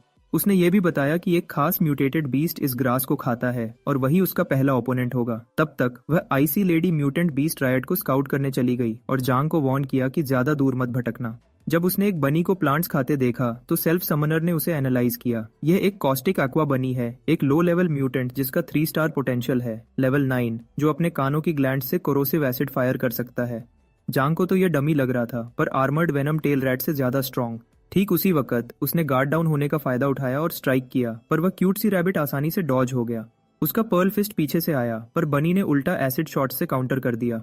उसकी रेंज देखकर जांग हैरान रह गया और उसके अटैक से हाइड्रोक्लोरिक एसिड ग्रास ट्रिगर हो गई। पूरा फील्ड केओस में बदल गया। समझ गया कि ब्रूट फोर्स काम नहीं करेगा तो सेल्फ समनर ने अपनी बॉडी को ऑटो पायलट पर छोड़ दिया। एसिड ब्लास्ट से बच रहा था और फाइट को एनालाइज कर रहा था। एसिड फायरवर्क्स उसके आसपास एक्सप्लोड हो रहे थे और बनी के शार्प सेंसेस और लाइटनिंग रिफ्लेक्सेस उसके स्नीक अटैक्स को बेकार कर रहे थे। कितना चालक था, रेंज से फायर कर रहा था और एसिड का असर नहीं हो रहा था और जांग को पके हुए हाइड्रोक्लोरिक एसिड ग्रास की तरफ गाइड कर रहा था। एक एक्वा शॉट को रंगे हाथों से ब्लॉक करने के बाद जांग ने नोट किया कि उसकी फ्लेम्स एसिड को उससे जलाने से रोक रही है। बनी और अग्रेसिव हो गया। एसिड लगातार स्प्रे कर रहा था तो जांग ने अपना फायर डिवाउरर स्किल यूज किया। कोरोसिव प्रोजेक्टाइल्स इवेपोरेट हो गए। उसने रियलाइज किया कि सीसी ने उसे इस टास्क के लिए क्यों ट्रस्ट किया। यह उसके करंट लेवल से ज्यादा था, पर उसने ये बर्डन उठाया, ये जानते हुए कि फेलियर के आउटकम्स भी हो सकते हैं। उधर बनी गुस्से में था कि उसका एसिड वेस्ट हो गया। ये आने वाले चैलेंज का जीता जागता रिमाइंडर था। ठीक उसी वक्त सेल्फ समनर को एक जाना पहचाना शिफ्ट फील हुआ, क्योंकि लो लेवल बीस्ट्स की अक्सर सेकंड फेजेस होती हैं। कॉस्टिक एक्वा बनी पूरी स्पीड से उसकी तरफ लपका। क्लॉज से एसिड गिर रहा था। मिड ब्लॉक में जांग के आर्म पर एक स्वाइप लगा। उसने जाना कि बनी ने रेंज्ड अटैक्स छोड़कर क्लोज कॉम्बैट शुरू कर दिया है। उसने आगे बढ़ाया, fire to power, flame reserves और ओवरराइडिंग को कंबाइन किया और बिना जले खुद को फ्लेम्स में लपेट लिया। उसके रिजर्व्स 100 में से 43 पर गिर गए, जिसका मतलब था कि उसे यह जल्दी खत्म करना होगा। उसने बनी को कॉर्नर किया और स्ट्राइक किया। उसकी आखिरी डॉज से उसके रिजर्व्स 0 हो गए, पर बिल्कुल उसी तरह जैसे उसने प्लान किया था। उसने फायर टू पावर एक्टिवेट किया। अब्जॉर्ब फ्लेम्स से उसने आग को वापस अपने रिजर्व्स में खींच लिया, फाइट जारी रखने के लिए तैयार। उधर जांग ने डैगर्स फेंके, बनी के मिड एयर डॉजेस को टेस्ट करते हुए। एक स्ट्राइक कनेक्ट हुआ, उसे क्रिस्प तक जला दिया। फिर भी उसके स्टैट्स ने दिखाया कि वह अभी जिंदा है। उसने फिर एक ब्रूटल स्टैब किया और लेवल 9 बीस्ट से एक्सपेक्ट किए गए 2 स्टैट पॉइंट्स उसे मिले। हालांकि उसका लेवल नहीं बढ़ा। जितना ऊपर वह चढ़ रहा था उतना ही लेवलिंग मुश्किल हो रहा था। इससे पता चलता है कि स्टैट्स क्यों अक्सर लेवलिंग के बिना बढ़ जाते हैं। फायर डिवाउरर ने 1000 टोटल फ्लेम अब्जॉर्प्शन टच किया, इंटरमीडिएट स्टेज पर पहुंच गया और उसके रिजर्व्स बढ़कर 300 हो गए। उसका स्किल लेवल अप हो गया, जिससे यह फाइट जितनी एक्सपेक्ट की थी उससे कहीं ज्यादा रिवॉर्डिंग बन गई। फिर भी जांग ने साइंस मिस कर दिए जब तक उसने एसिड बनीज के झुंड को घूरते हुए नहीं देखा। उस पल वह खुद को रोक नहीं पाया और एफ से शुरू होने वाला एक सिंगल अजीब सा सिलेबल निकाला। फायर डिवाउरर रिजर्व्स गिरकर 100 में से 2 पर आ गए और जांग को पता था कि उसकी फ्लेम्स खत्म होने वाली हैं। हंड्रेड्स ऑफ आइज उस पर टिक गए जब वह फ्रेंजिड बनीज से घिरा हुआ था। उसकी इंस्टिंक्ट ने उसे पेंडेंट एक्टिवेट करने को कहा, पर सारे बनीज पूरी स्पीड से चार्ज कर रहे थे। उसके पास भागने के अलावा कोई चारा नहीं था। दौड़ते हुए उसने खुद से कहा कि समझदारी बहादुरी का सबसे अच्छा हिस्सा होती है और सीसी की मदद के लिए कोल्ड जेड को जला दिया। अपनी कोशिशों के बावजूद रिलेंटलेस बनीज ने जल्दी ही उसे कॉर्नर कर लिया। जांग जिद्दी था, उसने मानने से मना कर दिया कि बनीज कोऑर्डिनेट कर रहे हैं, भले ही उनके फ्लैंकिंग मैन्यूवर्स उसे असली मुसीबत में डाल रहे थे। कोई चारा न होने पर वह अपने कपड़ों को एसिड स्प्रे के खिलाफ मेकशिफ्ट शील्ड की तरह यूज करता है। ठीक समय पर सीसी इंटरवीन करती है, उसे वाटर मैजिक से शील्ड करते हुए, और उसे पीछे रहने का इंस्ट्रक्ट करती है। वह जल्दी नोटिस करती है कि बोल्डर रैबिट्स भी बजर्क हो गए हैं और एक मैसिव वेव ऑफ वाटर भेजती है जो साइट में हर बनी को लगभग डुबो देती है। केओस के बीच एक ह्यूमन लाइक फेस उभरता है जो एक ट्रैजिक स्टोरी की हिंट देता है। जंग रियलाइज करता है कि वह मुश्किल से इन क्रीचर्स में से एक को टेक डाउन कर पाया है और वह एवरीथिंग दे रहा है, फिर भी फाइट और डिमांड करती है।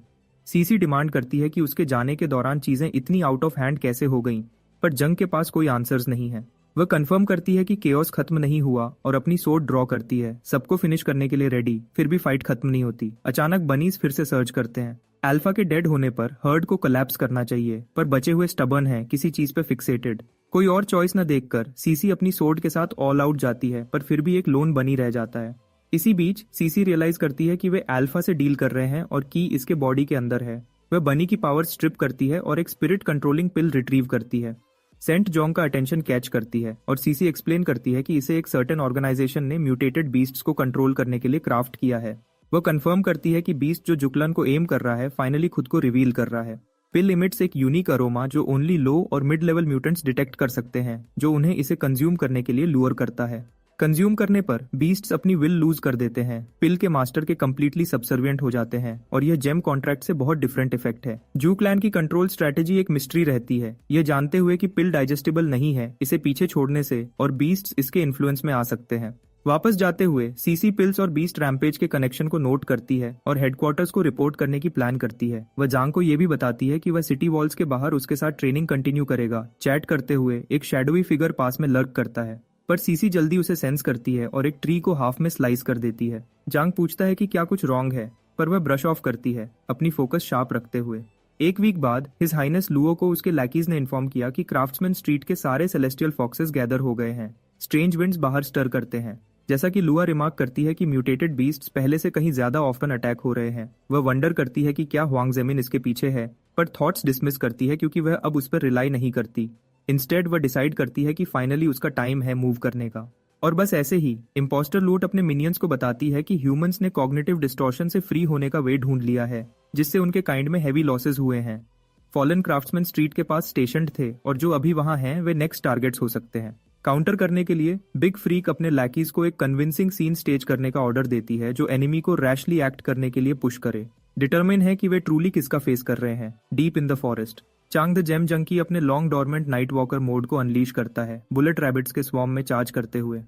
पूरा वीक ग्राइंडिंग के बाद वह फाइनली लेवल 6 पहुंच गया है और उनके पैटर्न्स मास्टर कर लिए हैं, उनके एसिड प्रोजेक्टाइल्स को शार्प प्रिसीजन के साथ स्लिप पास्ट करते हुए। स्टेप 1 सिंपल है, उनकी रेंज्ड अटैक्स को न्यूट्रलाइज करना बिना हिट लिए, उन्हें फ्रेंजी में ड्राइव करना। स्टेप 2 फॉलोज करता है जब वे खुद को एसिड में ड्रेंच करते हैं और क्लोज रश करते हैं। उनकी फ्लैमेबल कोटिंग फास्ट बर्न करती है, पर कभी डेडली होने के लिए इनफ नहीं रहती।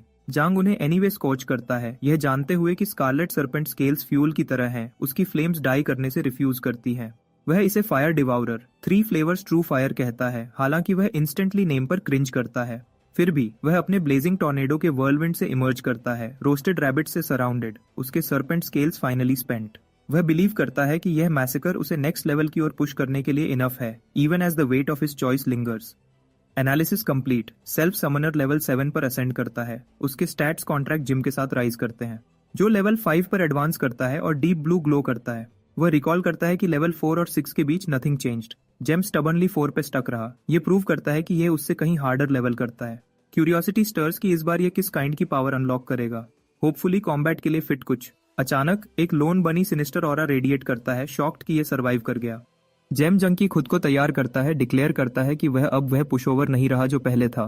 ट्विस्टेड क्रीचर लंजेस और जोंग नैरोली डॉज करता है, बदले में डार्क एनर्जी फेंकता है। एक मोमेंट के लिए वह वंडर करता है कि क्या ये गोस्ट है, डीमन है, या उसके स्लॉटर से जन्मा कोई वेंजफुल स्पिरिट। जो भी हो, सेल्फ समनर इसे डिसाइसिव स्ट्राइक से काट देता है। फिर भी जो उसे सबसे ज्यादा अनसेटल करता है वह विक्ट्री नहीं बल्कि फैक्ट है कि एक मियर बुलेट रैबिट ने ऐसी टेक्निक डिस्प्ले की। वह वंडर करता है कि क्या क्रीचर स्पिरिट कंट्रोलिंग पिल के इन्फ्लुएंस में है और इसे कुछ कॉफ अप करने के लिए फोर्स करता है, पर जो ड्रॉप होता है वह पिल जैसा कुछ नहीं है। एनालिसिस के दौरान ऑब्जेक्ट आइडेंटिफिकेशन रेजिस्ट करता है, एक रैरिटी जांग ने एजेस में एनकाउंटर नहीं की। आखिरकार रिजल्ट सरफेस करता है। नेदर मिस्ट एसेंस, इसकी क्वालिटी अननोन। एक पोटेंट फोर्स जो नेदर मिस्ट ब्लैक गोट के टेस्टिकल्स में स्टोर्ड होती है, इसे कंज्यूम करना अनप्रिडिक्टेबल रिजल्ट्स प्रॉमिस करता है, जो टेम्पटिंग और डेंजरस दोनों है। एनालिसिस के बाद जांग नेदर मिस्ट एसेंस होल्ड करता है, एक रेयर ऑर्ब जिसकी क्वालिटी अननोन है। कहा जाता है कि इसमें नेदर मिस्ट ब्लैक गोट के टेस्टिकल्स में स्टोर्ड पोटेंट पावर होती है। इसे कंज्यूम करना अनप्रिडिक्टेबल रिजल्ट्स प्रॉमिस करता है। प्लेबैक इनिशिएट होता है, एक स्पेक्ट्रल गोट को रिवील करता है जो ब्लैक ऑरा में रीद्ड है। इसकी प्रेजेंस बीस्ट्स को अपनी ओर ड्रॉ करती है। एक बोर रेकलेसली चार्ज करता है, पर उसका बॉडी एपरिशन से स्ट्रेट थ्रू पास करता है। केवल गोट स्पिरिट के लिए, जो इसे अपने जॉज में सीज करता है, दोनों क्रीचर्स डिस्ट्रॉयड होने के साथ एंड करता है। टू बी ऑनेस्ट, ये डमी फील करता है कि ऑर्ब विंड जेम जितना ही रेयर और वैल्यूएबल है, पर उसे आइडिया नहीं कि इसका इफेक्ट कैसे ट्रिगर करना है। डायरेक्ट कॉन्टैक्ट कुछ नहीं करता, अनलाइक उसकी लास्ट अवेकनिंग, और वह वंडर करता है कि क्या उसे रियली ये डिस्गस्टिंग थिंग स्वॉलो करना होगा जो ब्लैक गोट के प्राइवेट से आया। थॉट उसे गैग करता है, पर फिर एक शार्प मेमोरी हिट करता है। टाइम जब म्यूटेटेड बीस्ट्स ने उसे और जेमिन को नियरली किल किया था, और जब उसे फर्स्ट पता चला कि उन फॉक्सेस ने सूजिंग याओ को डिवावर किया था। खुद को मॉक करता है कि वह सोचता है कि उसके पास चॉइस का लग्जरी है। वह एनीवे इसे स्वॉलो करता है। इंस्टेंट में उसका बॉडी कन्वल्स करता है और उसका माइंड ऐसा फील करता है जैसे टीयर अपार्ट हो रहा हो।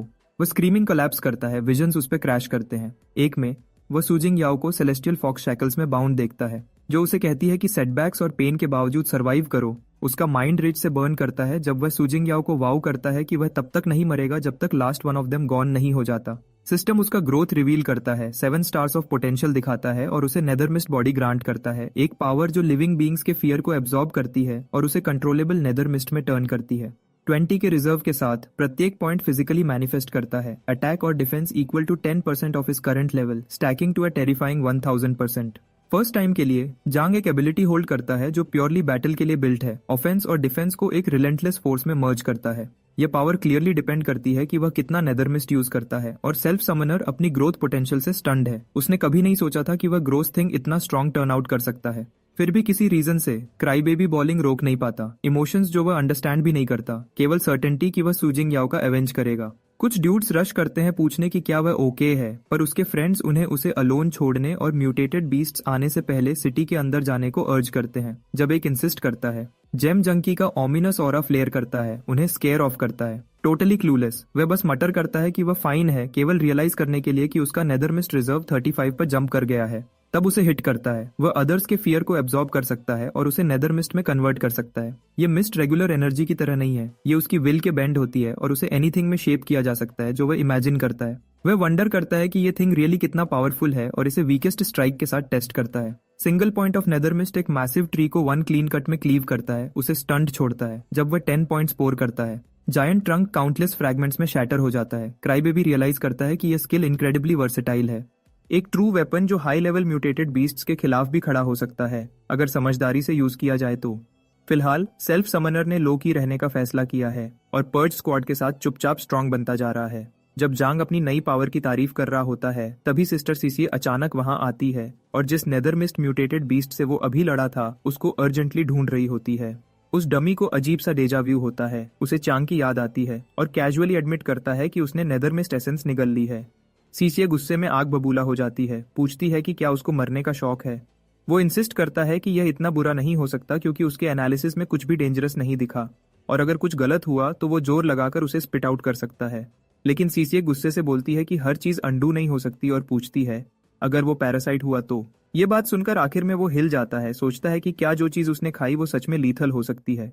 फिर सीसी उसे वार्न करती है कि नेदर मिस्ट बीस्ट्स ऐसी क्रीचर्स हैं जिनका कोई अननोन ओरिजिन है और कोई फिक्स्ड फॉर्म नहीं, और वो अक्सर ब्लैक माउंटेन गोट्स या बुलेट रैबिट्स जैसे होस्ट्स के अंदर छुपी रहती हैं।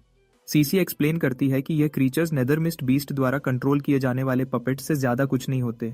एक बार जब होस्ट मर जाता है तो पैरासाइट उसके किसी ऑर्गन में घुस जाता है और अगले वेसल के लिए इंतजार करता है।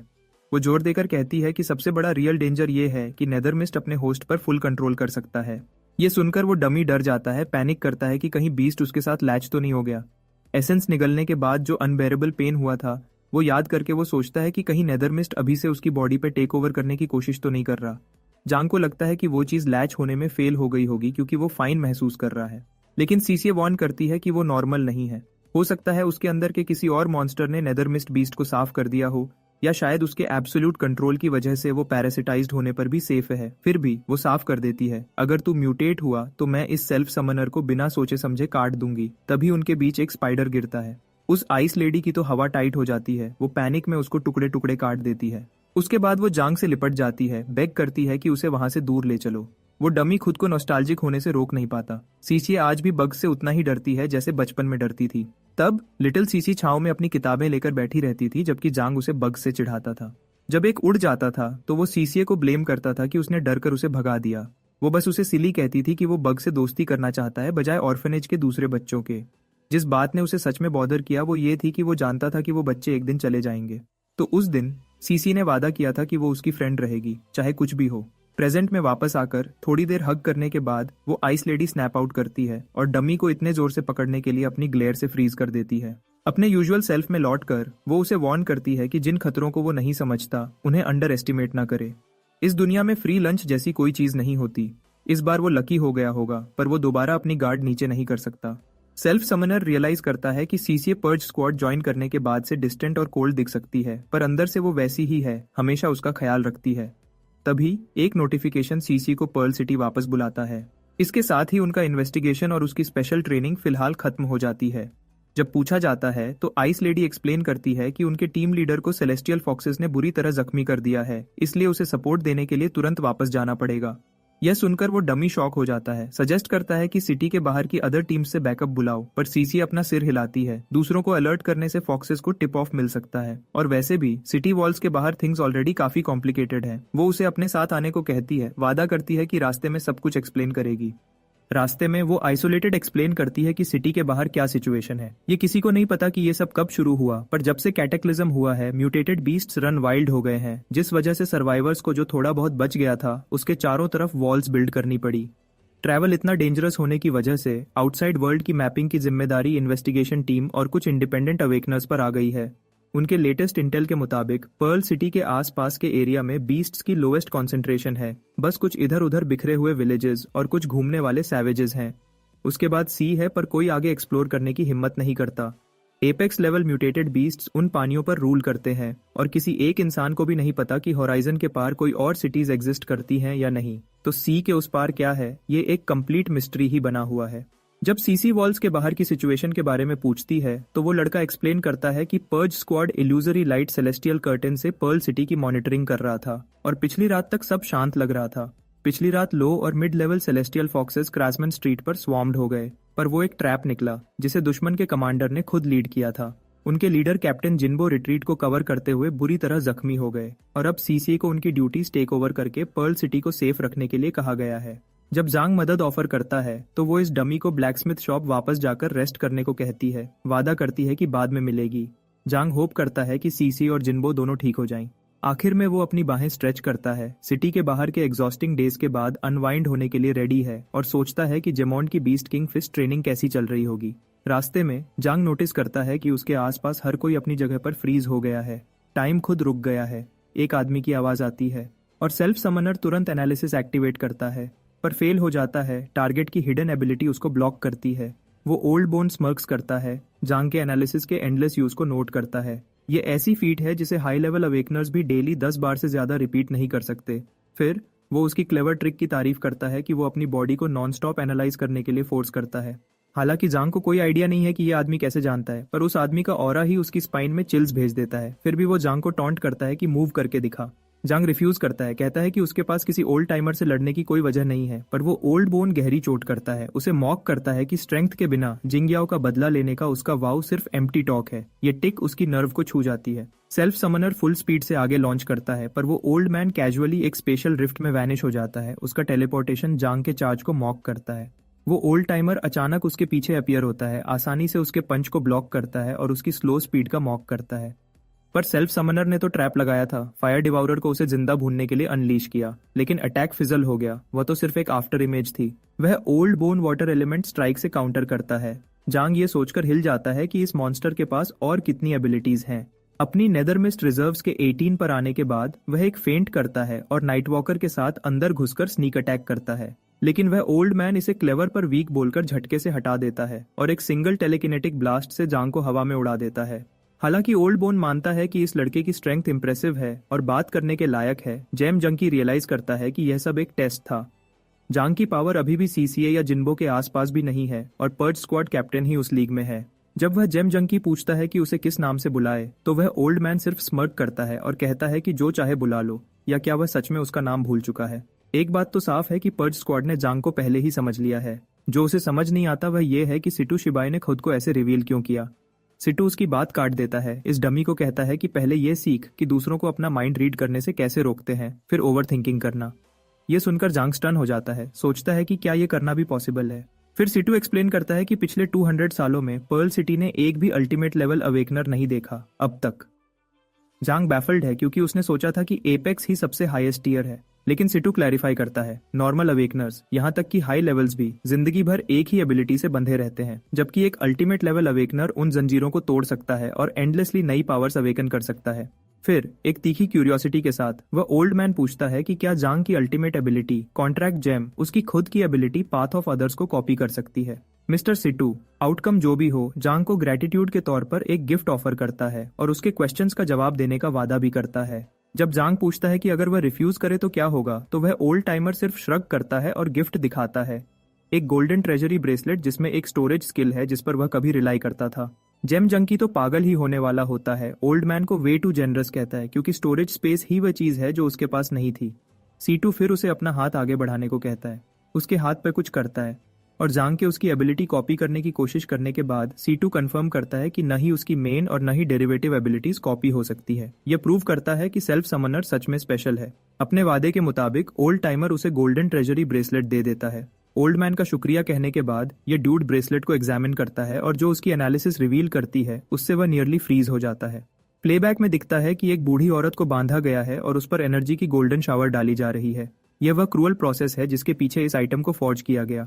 ऐसे इक्विपमेंट बनाने के लिए ह्यूमन लाइफ सैक्रिफाइस की गई थी। जांग का पहला क्वेश्चन है कि क्या सारे स्पेशल गियर ऐसे ही बनते हैं। वह ओल्ड टाइमर कंफर्म करता है कि पिछले 200 सालों से स्ट्रिक्टली फॉरबिडन होने के बावजूद अभी भी ऐसे क्रिमिनल्स हैं जो ऑब्जेक्ट्स फॉर्ज करने के लिए ह्यूमन सैक्रिफाइस का यूज करते हैं।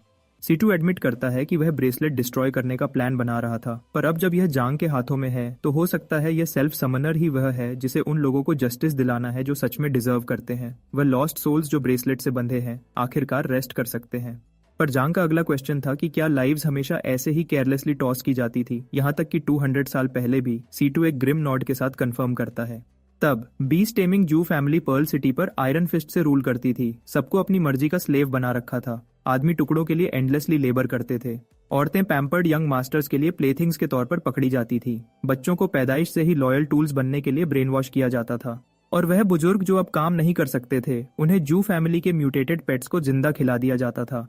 जो भी उस वक्त अवेकन होता था उसे या तो एनस्लेव किया जाता था या इक्विपमेंट फॉर्ज करने के लिए इंग्रेडिएंट्स के तौर पर सैक्रिफाइस कर दिया जाता था, जब तक कुछ ब्रेव सोल्स ने जू फैमिली की टेरनी को गिराने के लिए स्ट्रेंथ जमा नहीं की। जांग सिटू की पावर से इम्प्रेस्ड होकर सोचता है कि ओल्ड बोन खुद ही प्रिंसेस यूए से डील क्यों नहीं करता और पर्ल सिटी को दोबारा फ्री क्यों नहीं करता।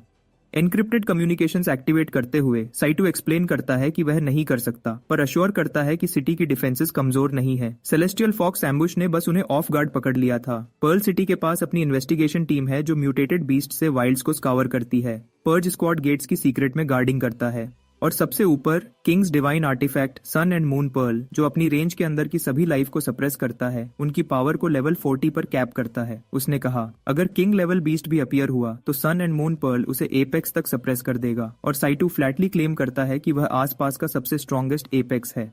लेकिन उसकी हेजिटेशन जांग को सस्पिशियस बना देती है। वह पूछता है कि क्या अंदर कोई ट्रेटर है। ओल्ड टाइमर एडमिट करता है कि सिटी लॉर्ड मिसिंग है और उसके अलावा सिर्फ जू फैमिली रेमनेंट्स ही आर्टिफैक्ट को मैनिपुलेट कर सकते हैं। वह स्नेक्स जो कभी पर्ल सिटी के रूलर्स थे, अपने डाउनफॉल के बाद शैडोज में क्रॉल कर गए थे, अब सन एंड मून पर्ल को शट डाउन करके और सेलेस्टियल फॉक्सेस को अंदर आने देकर फिर से रिसर्फेस हो रहे हैं। जांग जल्दी से डॉट्स कनेक्ट करता है। बीस्ट एक्टिविटी में अचानक स्पाइक उसी का किया धरा होगा। साइटू नॉड करता है, कहता है कि वह सालों से जू रेमनेंट्स का हंट कर रहे हैं, पर उन्हें पूरी तरह से वाइप आउट करना ऐसे वीड्स उखाड़ने जैसा है जो इतनी गहरी जड़ रखते हैं कि वह कभी खत्म नहीं होंगे। जांग को यह समझ नहीं आता कि क्या जू फैमिली किसी बड़ी चीज के पीछे है, क्या सिटी लॉर्ड अभी भी जिंदा है, या वह बीस्ट अपराइजिंग क्यों कर रहे हैं। वह यह भी जानने के लिए इच करता है कि सेलेस्टियल फॉक्स किंग सच में कितनी पावर विल्ड करता है। इन आंसर्स के बिना वह रियलाइज करता है कि सिटू शिबाई को ध्यान से चलना होगा, वरना जिस पल उसकी सबसे स्ट्रॉन्गेस्ट शील्ड गिरेगी, पर्ल सिटी उसी पल कोलैप्स हो जाएगा। यह तो बिल्कुल जांग की पिछली लाइफ की वॉर्स जैसा है, जहां न्यूक्लियर वेपन्स सिर्फ रोकथाम के तौर पर मौजूद थे, उन्हें कभी सोचे बगैर फायर नहीं किया जाता था। प्रिंसेस यूए कितना भी प्रोवोक करे, कोई और शायद स्नैप हो जाए, पर सिटू नहीं। इसलिए वो ओल्ड बोन आखिर में एडमिट करता है कि उसे जांग की जरूरत है, भले ही उसकी एबिलिटी कॉपी ना हो सके, और पूछता है कि क्या वो पर्ज स्क्वाड ज्वाइन करेगा। सेल्फ समनर बिल्कुल भी हेजिटेट नहीं करता और कहता है, मैं अंदर हूँ। आयरन सोल ब्लैकस्मिथ शॉप पर जेमिन सिस्टर चांग पर सडन रिपेयर वर्क के बारे में जोर डालती है, पर वो इसे फ्री टाइम का यूज करना बताकर टाल देती है। इधर पिंकी अपनी चिंता छुपा नहीं पाती। जांग को गए हुए कई दिन हो गए हैं। चांग उसे तंग करती है और कहती है कि वो उसकी लिटिल वाइफी की तरह एक्ट कर रही है, उसे इतना मिस कर रही है कि ट्रेनिंग में उसका ध्यान नहीं लग रहा। पिंकी बहुत हार्ड ब्लश करती है, इंसिस्ट करती है कि ऐसी कोई बात नहीं, पर एडमिट करती है कि पिछले 3 दिनों से उसके गाइडेंस के बिना वो खोया हुआ फील कर रही है। चांग हल्के से हंसती है और फिर तंग करके काम करने का वचन देती है। वंडर वुमन एक्सप्लेन करती है कि पर्ल सिटी के बाहर के विलेजेस और डेंजर जोन्स पहले ही मार्क्ड है, इसलिए जब तक वो डमी उन्हें अवॉइड करता है वो सही रहेगा। वो कंफर्म करती है कि वहाँ विलेजर्स हैं, पर ज्यादातर आइसोलेटेड बैकवर्ड हैं, और तो और म्यूटेटेड बीस्ट्स की पूजा करते हैं। उसकी जेमिन को एडवाइस है कि अगर वो ऐसी किसी जगह से टकरा जाए तो आगे बढ़ती रहे, वरना नौकर या बलिदान बनने का रिस्क है।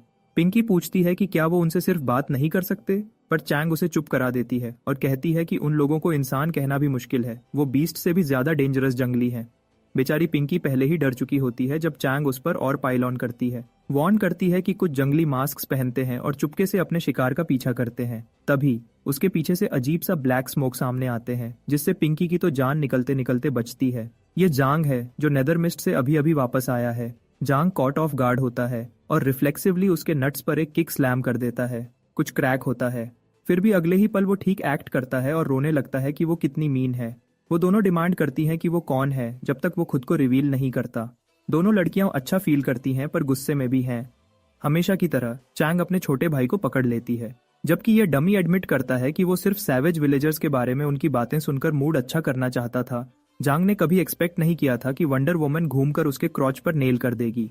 पर जब दर्द खत्म हो जाता है, चैंग को पता चलता है कि उसकी ट्रेनिंग खत्म हो गई है और वो कुछ वक्त सिटी के अंदर रहकर अपनी स्किल्स को पॉलिश करने का प्लान बना रहा है। वो कैजुअली ड्रॉप करती है कि उसको शान शान के बारे में एक क्लू मिला है और वो चाहती है कि वो अंकल लियू का ख्याल रखे जब तक वो अकेले बाहर जा रही है। जांग पूछता है कि इतनी जल्दी क्या है, पर चांग सिर्फ हिंट देती है कि कोई उसका वेट कर रहा है और वो बीच में नहीं आना चाहती। इधर पिंकी पीछे रेड हो जाती है, चुपके से पैनिक करती है, इससे पहले कि वो अपने रूम में पीछे हटना करना सुरक्षित समझे। एक बार जब चांग चली जाती है तो जेमिन भी घबराहट में फिसलती है और धीरे सा बोलती है कि उसे रेस्ट की जरूरत है, पर डोरवे पर रुककर जांग को बताती है कि उसे खुशी है कि वो सेफ वापस आ गया। जब से वो इस दुनिया में लैंड हुआ है, उस सिंपल मोमेंट ने उसे पहली बार ऐसा फील कराया कि वो सच में घर पर है। फिर अंकल लियू उसको सच्चाई में वापस खींच लाते हैं और शिकायत करते हैं कि वो इडियट की तरह क्यों हंस रहा है जब लड़कियां पहले ही जा चुकी हैं। वो ओल्ड मैन जल्दी से गियर शिफ्ट करता है, जांग को कहता है कि वो चांग का पीछा करे और उसे जाने से रोके, और क्लेम करता है कि वो बहुत बीमार है। लड़का बैफल्ड होता है जब तक अंकल लियू एडमिट नहीं करते कि ये सब एक एक्ट है। वो ना तो कमजोर है और ना ही बीमार। वो बस जानते हैं कि शान बहुत देर से मिसिंग है और ट्रबल उसे ढूंढ लेगी। हालांकि वो अपनी बेटी की स्ट्रेंथ की रिस्पेक्ट करते हैं, पर उन्हें डर है कि चांग का शान को ट्रैक करने का ऑब्सेशन उसे ऐसे खतरे में खींच लाएगा जिसे वो अकेले हैंडल नहीं कर सकती। ओल्ड मैन को चिंता है कि चांग की लॉयल्टी और स्टबर्न हार्ट उसे बदकिस्मती की तरफ धकेल सकती है, इसलिए वो उसे जल्दी में खतरे में जाने से रोकने के लिए डम एक्ट करते हैं। वो एडमिट करते हैं कि वो स्किल्ड है, पर फॉर्जिंग के बारे में कभी सच में उत्साही नहीं थी, जिस वजह से उसकी टीचिंग में गैप्स रह गए हैं। फिर भी वो जांग के टैलेंट की वैल्यू करते हैं और खुद लियू फैमिली की जरूरी फॉर्जिंग टेक्निक उसे सिखाने का डिसाइड करते हैं। कोई लेजेंडरी चीज नहीं, पर उनकी ब्लड लाइन का एक यूनिक क्राफ्ट। जांग प्रॉमिस करता है कि वो उन्हें निराश नहीं करेगा। कई दिन हार्ड ट्रेनिंग में निकल जाते हैं, जब तक कि अचानक एक चिल उसे छू नहीं जाती। जिंग्याओ की एनर्जी एक आवाज के साथ उस तक पहुंचती है। वो इंतजार कर रही है तो सिस्टर चांग अंकल लियू की मर्जी से शहर में ही रुकती है, जबकि बूढ़ा आदमी चुपके से लियू फैमिली की असली फॉर्जिंग टेक्निक जांग को सिखाता है। उसने हार्ड ट्रेन किया, उसे अपने नेदर मिस्ट के साथ मिलाकर शार्पर और ज्यादा सटीक कंट्रोल के लिए, और उसने खुद को एक नए तरीके से स्ट्रॉन्गर होते हुए फील किया। इसके साथ ही उसने आखिरकार एबे किंग्स स्टाइल की पहली 3 मूव्स मास्टर कर ली। उसी रात जैसे ही उसकी प्रोग्रेस ज्यादा हुई, उसने वचन दिया कि उसने सू जिंग्याओ की आवाज सुनी, फेंट फिर भी दर्द भरे अंदाज सा मालूम। सेल्फ समनर आवाज सुनकर बेचैन हो जाता है, पर्ज स्क्वाड को कॉल करके कंफर्म करता है कि क्या ब्लैकस्मिथ डिस्ट्रिक्ट में कोई सेलेस्टियल फॉक्सेस इंसान बनकर अभी भी छुपी हुई हैं। कैप्टन सितु उसे यकीन दिलाती है कि सब खत्म था और आखिरी बंदे को भी एलिमिनेट कर दिया गया है और एरिया क्लियर है। फिर भी जांग वो फीलिंग निकाल नहीं पाता और सोचता है कि अगर यह विस्परर ऑफ विंड्स नहीं था जिसने आवाज पकड़ी तो और क्या हो सकता है। ये जेम जंग की सोचता है कि कहीं जिंगयाओ अभी भी जिंदा तो नहीं है और ये ख्याल उसे रिवेंज लेने के बारे में सोचने पर इंसिस्ट करता है। वो उस घटिया सेलेस्टियल फॉक्स मास्क को नोचना चाहता है जो उसकी तरह दिखने की हिम्मत कर रहा है। 3 दिन बाद एक शेडी फिगर ने एक लॉक्ड डोर को प्राइज ओपन किया और सू फैमिली की बेटी को अनजाने में पाता है उसकी ड्रग परफेक्टली वर्क कर रही है। वो उसकी चादर हटाता है, उसकी जेड लाइक ब्यूटी के बारे में धीरे सा बात करता है और सोचता है कि आज रात उसकी लकी चांस है और उस खतरे अनजान है जो उसके आसपास चुपके से वेट कर रहा है। अचानक रूम में एक ऑमिनस चिल भर जाती है, उस क्रीप की स्किन पर क्रॉल करती है जब एक आवाज उसका नाम लेती है, जेंग शाओफन, वो short stack teddy bear, 5 feet कुछ नहीं और ऐसा चेहरा जिसे सिर्फ उसकी माँ ही प्यार कर सकती है। आवाज उसे मॉक करती है कि वो विमेन का नफरत किया गया विकृत व्यक्ति है जो कई विक्टिम्स को टॉर्मेंट करने के सालों बाद ट्विस्टेड हो चुका है। ऐसा लगता है जैसे मौत खुद उसके पीछे खड़ी है, एक ग्रिम रीपर जो कलेक्ट करने आया है। डर कर शाओफन बोल्ट करता है और जानता है कि उसने पूरी सू फैमिली को ड्रग दिया है। वो शैडो फिगर उसे मैन या गोस्ट क्या हंट कर रहा है इस पर अनश्योर होकर उस क्रीप के घुटने में चुरा मारता है, उसे सर के बल जमीन पर गिरा देता है। उसे डर लगता है जब उसकी नेदर मिस्ट रिजर्व्स बढ़कर 100 में से 60 पर पहुंच जाती हैं। वो परवर्ट शाओफन एक बच्चे की तरह रोने लगता है, उसे पीछे रहने की रिक्वेस्ट करता है, फिर शेयर शॉक से फेंट हो जाता है। जांग ग्रिम रीपर बनकर और मजाक उड़ाता है कि ये सो कॉल्ड सीरियल किलर कितनी आसानी से फोल्ड हो गया और अपने पहले मिशन को सक्सेस घोषित करता है। अब ट्रैश को निकालकर हेडक्वार्टर्स ले जाने का टाइम है। अपने एनालिसिस से वो टारगेट को जेंग शाओफन कंफर्म करता है, 2 star potential, mid level awakener level 13 पर, जिसके पास फार्मास्यूटिकल मास्टरी और लव मास्क है। जांग को यकीन नहीं होता कि इतना बड़ा स्कमबैग एक पावरफुल एबिलिटी को ऐसी घटिया ट्रैश पर वेस्ट कर रहा है। जब फ्लैशबैक हिट करता है तो जांग एक माँ को अपनी बेटी की जिंदगी की बेग करते हुए देखता है जबकि वो क्रीप उसे मॉक कर रहा होता है। ग्लोट करता है कि अगर उसके शौहर की इतनी जल्दी मौत नहीं हुई होती तो वो उन दोनों को कभी देख ही नहीं पाता। वो उस आदमी पर हंसता है जिसने कभी पर्ल सिटी को डिफेंड करने की घमंड किया था पर आखिर में मर गया। फिर माँ को लात मारकर साइड करता है और उस एक्स हस्बैंड का थैंक्स करता है कि वो इन दोनों को पीछे छोड़ गया। बेटी को पकड़ते हुए वो प्रॉमिस करता है कि वो उससे अपना फन करेगा इससे पहले कि वो उसे उसकी माँ के पास जाने दे और घोषणा करता है कि वो सब खिलौनों से ज्यादा कुछ नहीं है। जांग इस सीन पर घिन से वहीं रुक जाता है और जेंग सोचता है कि ये उसके स्ट्राइक करने का चांस है। उस लड़के पर हंसता करता है जिसने उसके फन में इंटरप्ट करने की हिम्मत की। वो एक ऐसी ड्रग ब्लो आउट करता है जो म्यूटेटेड बीस्ट्स को भी गिरा दे और कहता है कि जब जांग उसके अंडर आ जाएगा तो वो उसे टॉर्मेंट करेगा। लेकिन कुछ नहीं होता और जांगपिंग आगे बढ़कर डिक्लेयर करता है कि वो क्रीप अभी से डेड मीट है। वो सीरियल किलर स्टन्ड है कि उसकी ट्रिक फेल हो गई, रेन को ब्लेम करता है। जांग उसके हाथों को सीधा काट देता है। यह स्ट्राइक उस माँ को समर्पित करता है जो अपनी बेटी को बचाते हुए मरी थी। गुस्से से जलते हुए सेल्फ समनर हर विक्टिम के बदले के लिए अपनी ब्लेड यूज करता है, उस लड़की को ऑनर करता है जिसने आज्ञाकारिता के बजाय डेथ चुनी थी। वो क्रीप एगनी में चीख मारता है जब जांग डिक्लेयर करता है कि हर स्ट्राइक एक श्रद्धांजलि है, पहला फॉलन सिटी गार्ड को, फिर राइचस डिटेक्टिव को और आखिर में उस नेमलेस अवेकनर को जिसने जस्टिस के लिए लड़ा। उनकी याद को किलर की सोल में गहराई तक उखाड़ता है। वो धीरे धीरे सा रेंगने लगता है, उसके हाथों और घाव से खून निकल रहा है और जांग को पागल कहता है। ग्रिम रीपर उसके ऊपर खड़ा है, आश्वस्त करता है कि आज की टेक्नोलॉजी अभी भी उसकी लाइफ सेव कर सकती है और उसे एक आखिरी चांस ऑफर करता है। जांग दरवाजे की तरफ पॉइंट करते हुए जेंग को कहता है कि अगर उसे माफ करना चाहता है तो बाहर निकल जाए।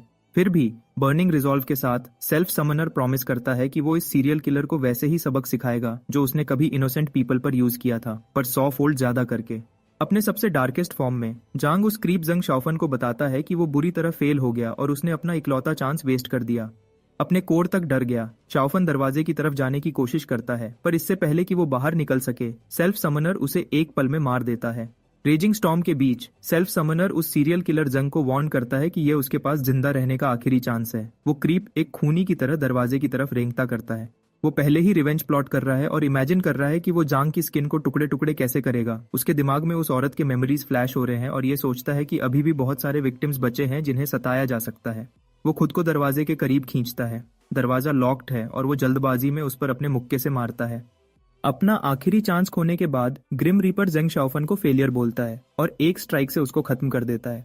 अपने से ज्यादा स्ट्रॉन्ग को हराने के बाद जांग के स्टैट्स 1 से बढ़ जाते हैं, पर तसल्ली के बजाय वो सोचता है कि क्या सेलेस्टियल फॉक्सेस को खत्म करने से सच में पर्ल सिटी में सुकून आएगी या सबको बचा पाएगा। जेंग जैसे नीच इंसान के बारे में सोचते हुए वो खुद को याद दिलाता है कि ऐसे मॉन्स्टर्स मर्सी डिजर्व नहीं करते बल्कि सिर्फ मौत। अचानक जांग को हानहाई एकेडमी में खतरा फील होता है, जहां कोई इस स्पेशल डे पर एक लड़की को किडनैप करने का सोच कर रहा है। वो सोचता है कि क्या यह जेंग शाओफन जैसा कोई और क्रीप है। वो तुरंत कैप्टन सिटू से कांटेक्ट करता है, जेंग के एलिमिनेशन और एकेडमी में हो रही डिस्टर्बेंस की रिपोर्ट देता है। अपने विस्परर ऑफ विंड स्किल का यूज करते हुए वो वार्न करता है कि एक किडनैपिंग हो रही है। पर्ज स्क्वाड हेडक्वार्टर्स पर मैनी सिटू को बताती है कि वो एकेडमी के अंदर कुछ भी सेंस नहीं कर सकती, क्योंकि एक पावरफुल बैरियर उसको रोक रहा है और जिसने भी इसे लगाया है वो साफ तौर पर साधारण नहीं है। कैप्टन सिटू जांग को हानहाई एकेडमी जाने और सिचुएशन लाइव रिले करने का ऑर्डर देता है। ल्यू सिशन से कांटेक्ट करते हुए वो सेल्फ समनर को वार्न करता है कि बैकअप आने तक व्यस्त ना करे, पर जांग पहले ही वहां रश कर रहा होता है, जहां क्रीप्स अंदर घुस चुके हैं। 15 मिनट बीत चुके हैं, पर चेन शुवेलिंग जो लड़की को छुपा रही है उसका कोई निशान नहीं।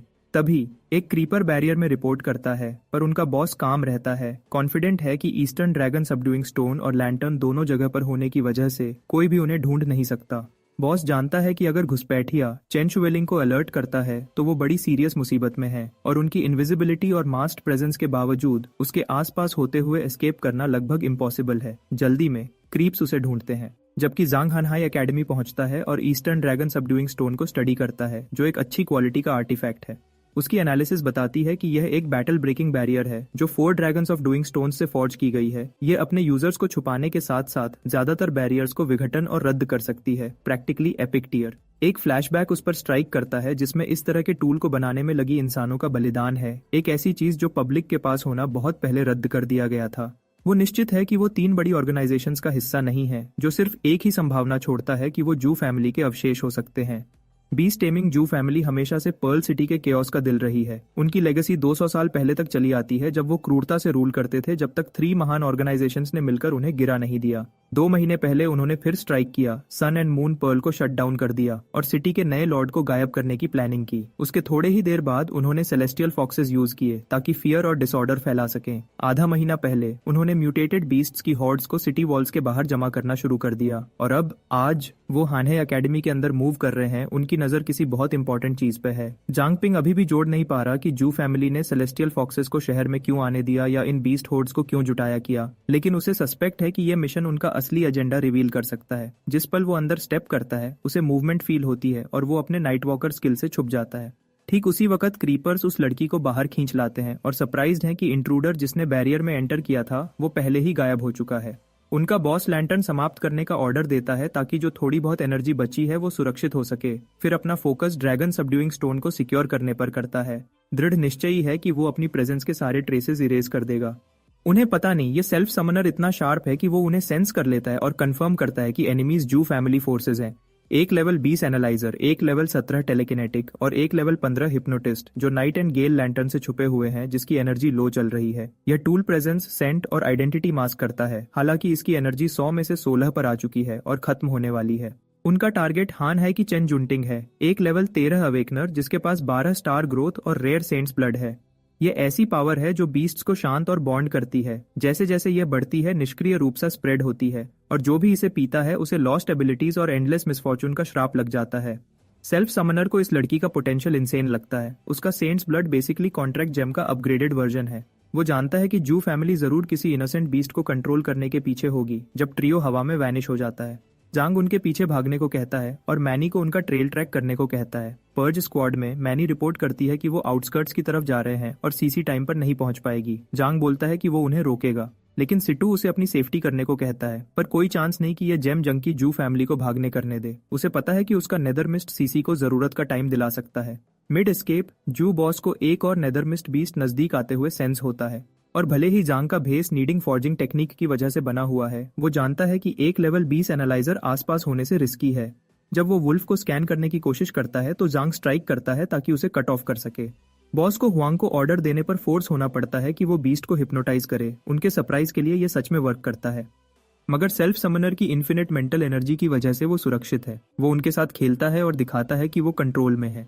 इससे पहले कि वो पास से अटैक करे और बुरी तरीके हुआंग के शोल्डर पर अपने दांत गाड़ दे, वो टेलीकिनेटिक स्नैप करता है और वुल्फ को हुआंग को छोड़ने का ऑर्डर देता है, जबकि जांग उसे नीचे गिराकर लेवल अप होकर 9 पर पहुंच जाता है। उस रोमांच से गुनगुनाता है कि अब सिर्फ 2 ही बचे हैं। अगला बंदा क्रशिंग ग्रेविटी यूज करता है और नेदरमिस्ट वुल्फ के अंदर सेल्फ समनर खुद को पिंड और उसे हिलने में मुश्किल होती है। बॉस तुरंत उसे जांच करता है। रिवील होता है कि वुल्फ पर्ज स्क्वाड का जांगपिंग है, एक लेवल 9 रुकी जिसकी एबिलिटीज अननोन है और आयरन सोल ब्लैकस्मिथ शॉप से रिश्ता है। इस डिस्कवरी से फायर्ड अप होकर बॉस उसे तंग करने के लिए कहता है कि हिम्मत कैसे हुई हीरो बनने की, और कहता है कि सिटू के स्क्वाड के किसी भी बंदे को नहीं छोड़ेगा। अब जांग बस काम रह सकता है और अपना अगला मूव कर सकता है। एनालाइजर में ऑफेंसिव स्किल्स की कमी हो सकती है, पर उसका एपिक रैंक्ड वेपन जांग का असल रूप अब सामने आ रहा है। जांग जल्दी रियलाइज करता है कि जू फैमिली की स्ट्रेंथ ज्यादातर उनके उपकरण में है। लकीली उनमें से कोई भी नेदरमिस्ट एक्टिवेशन में गड़बड़ नहीं करता।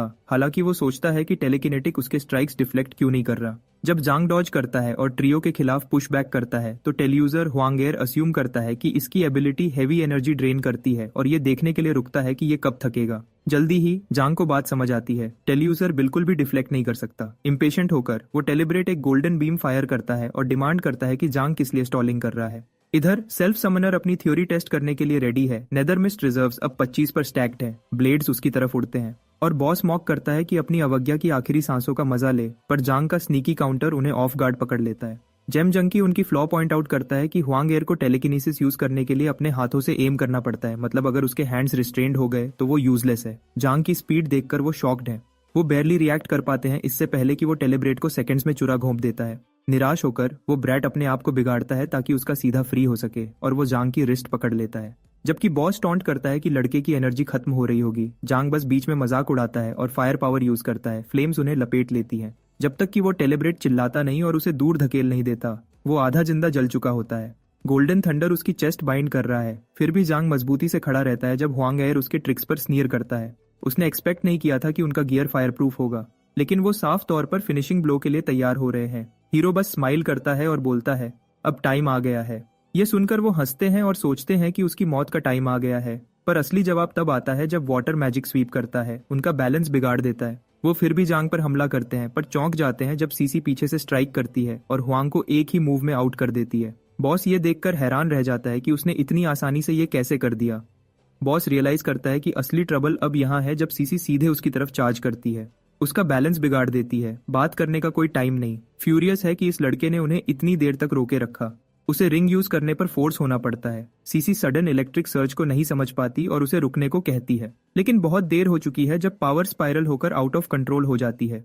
वो जांग को पकड़ लेती है, उसे सेफ रखती है भले ही वो आउट कोल्ड हो चुका है, और एडमिट करती है कि शर्म की बात है कि वो जू परिवार अवशेष को जिंदा नहीं पकड़ पाए। तभी मैनी की आवाज बीच में आती है। उसे जांग को तुरंत वापस लाने को कहती है।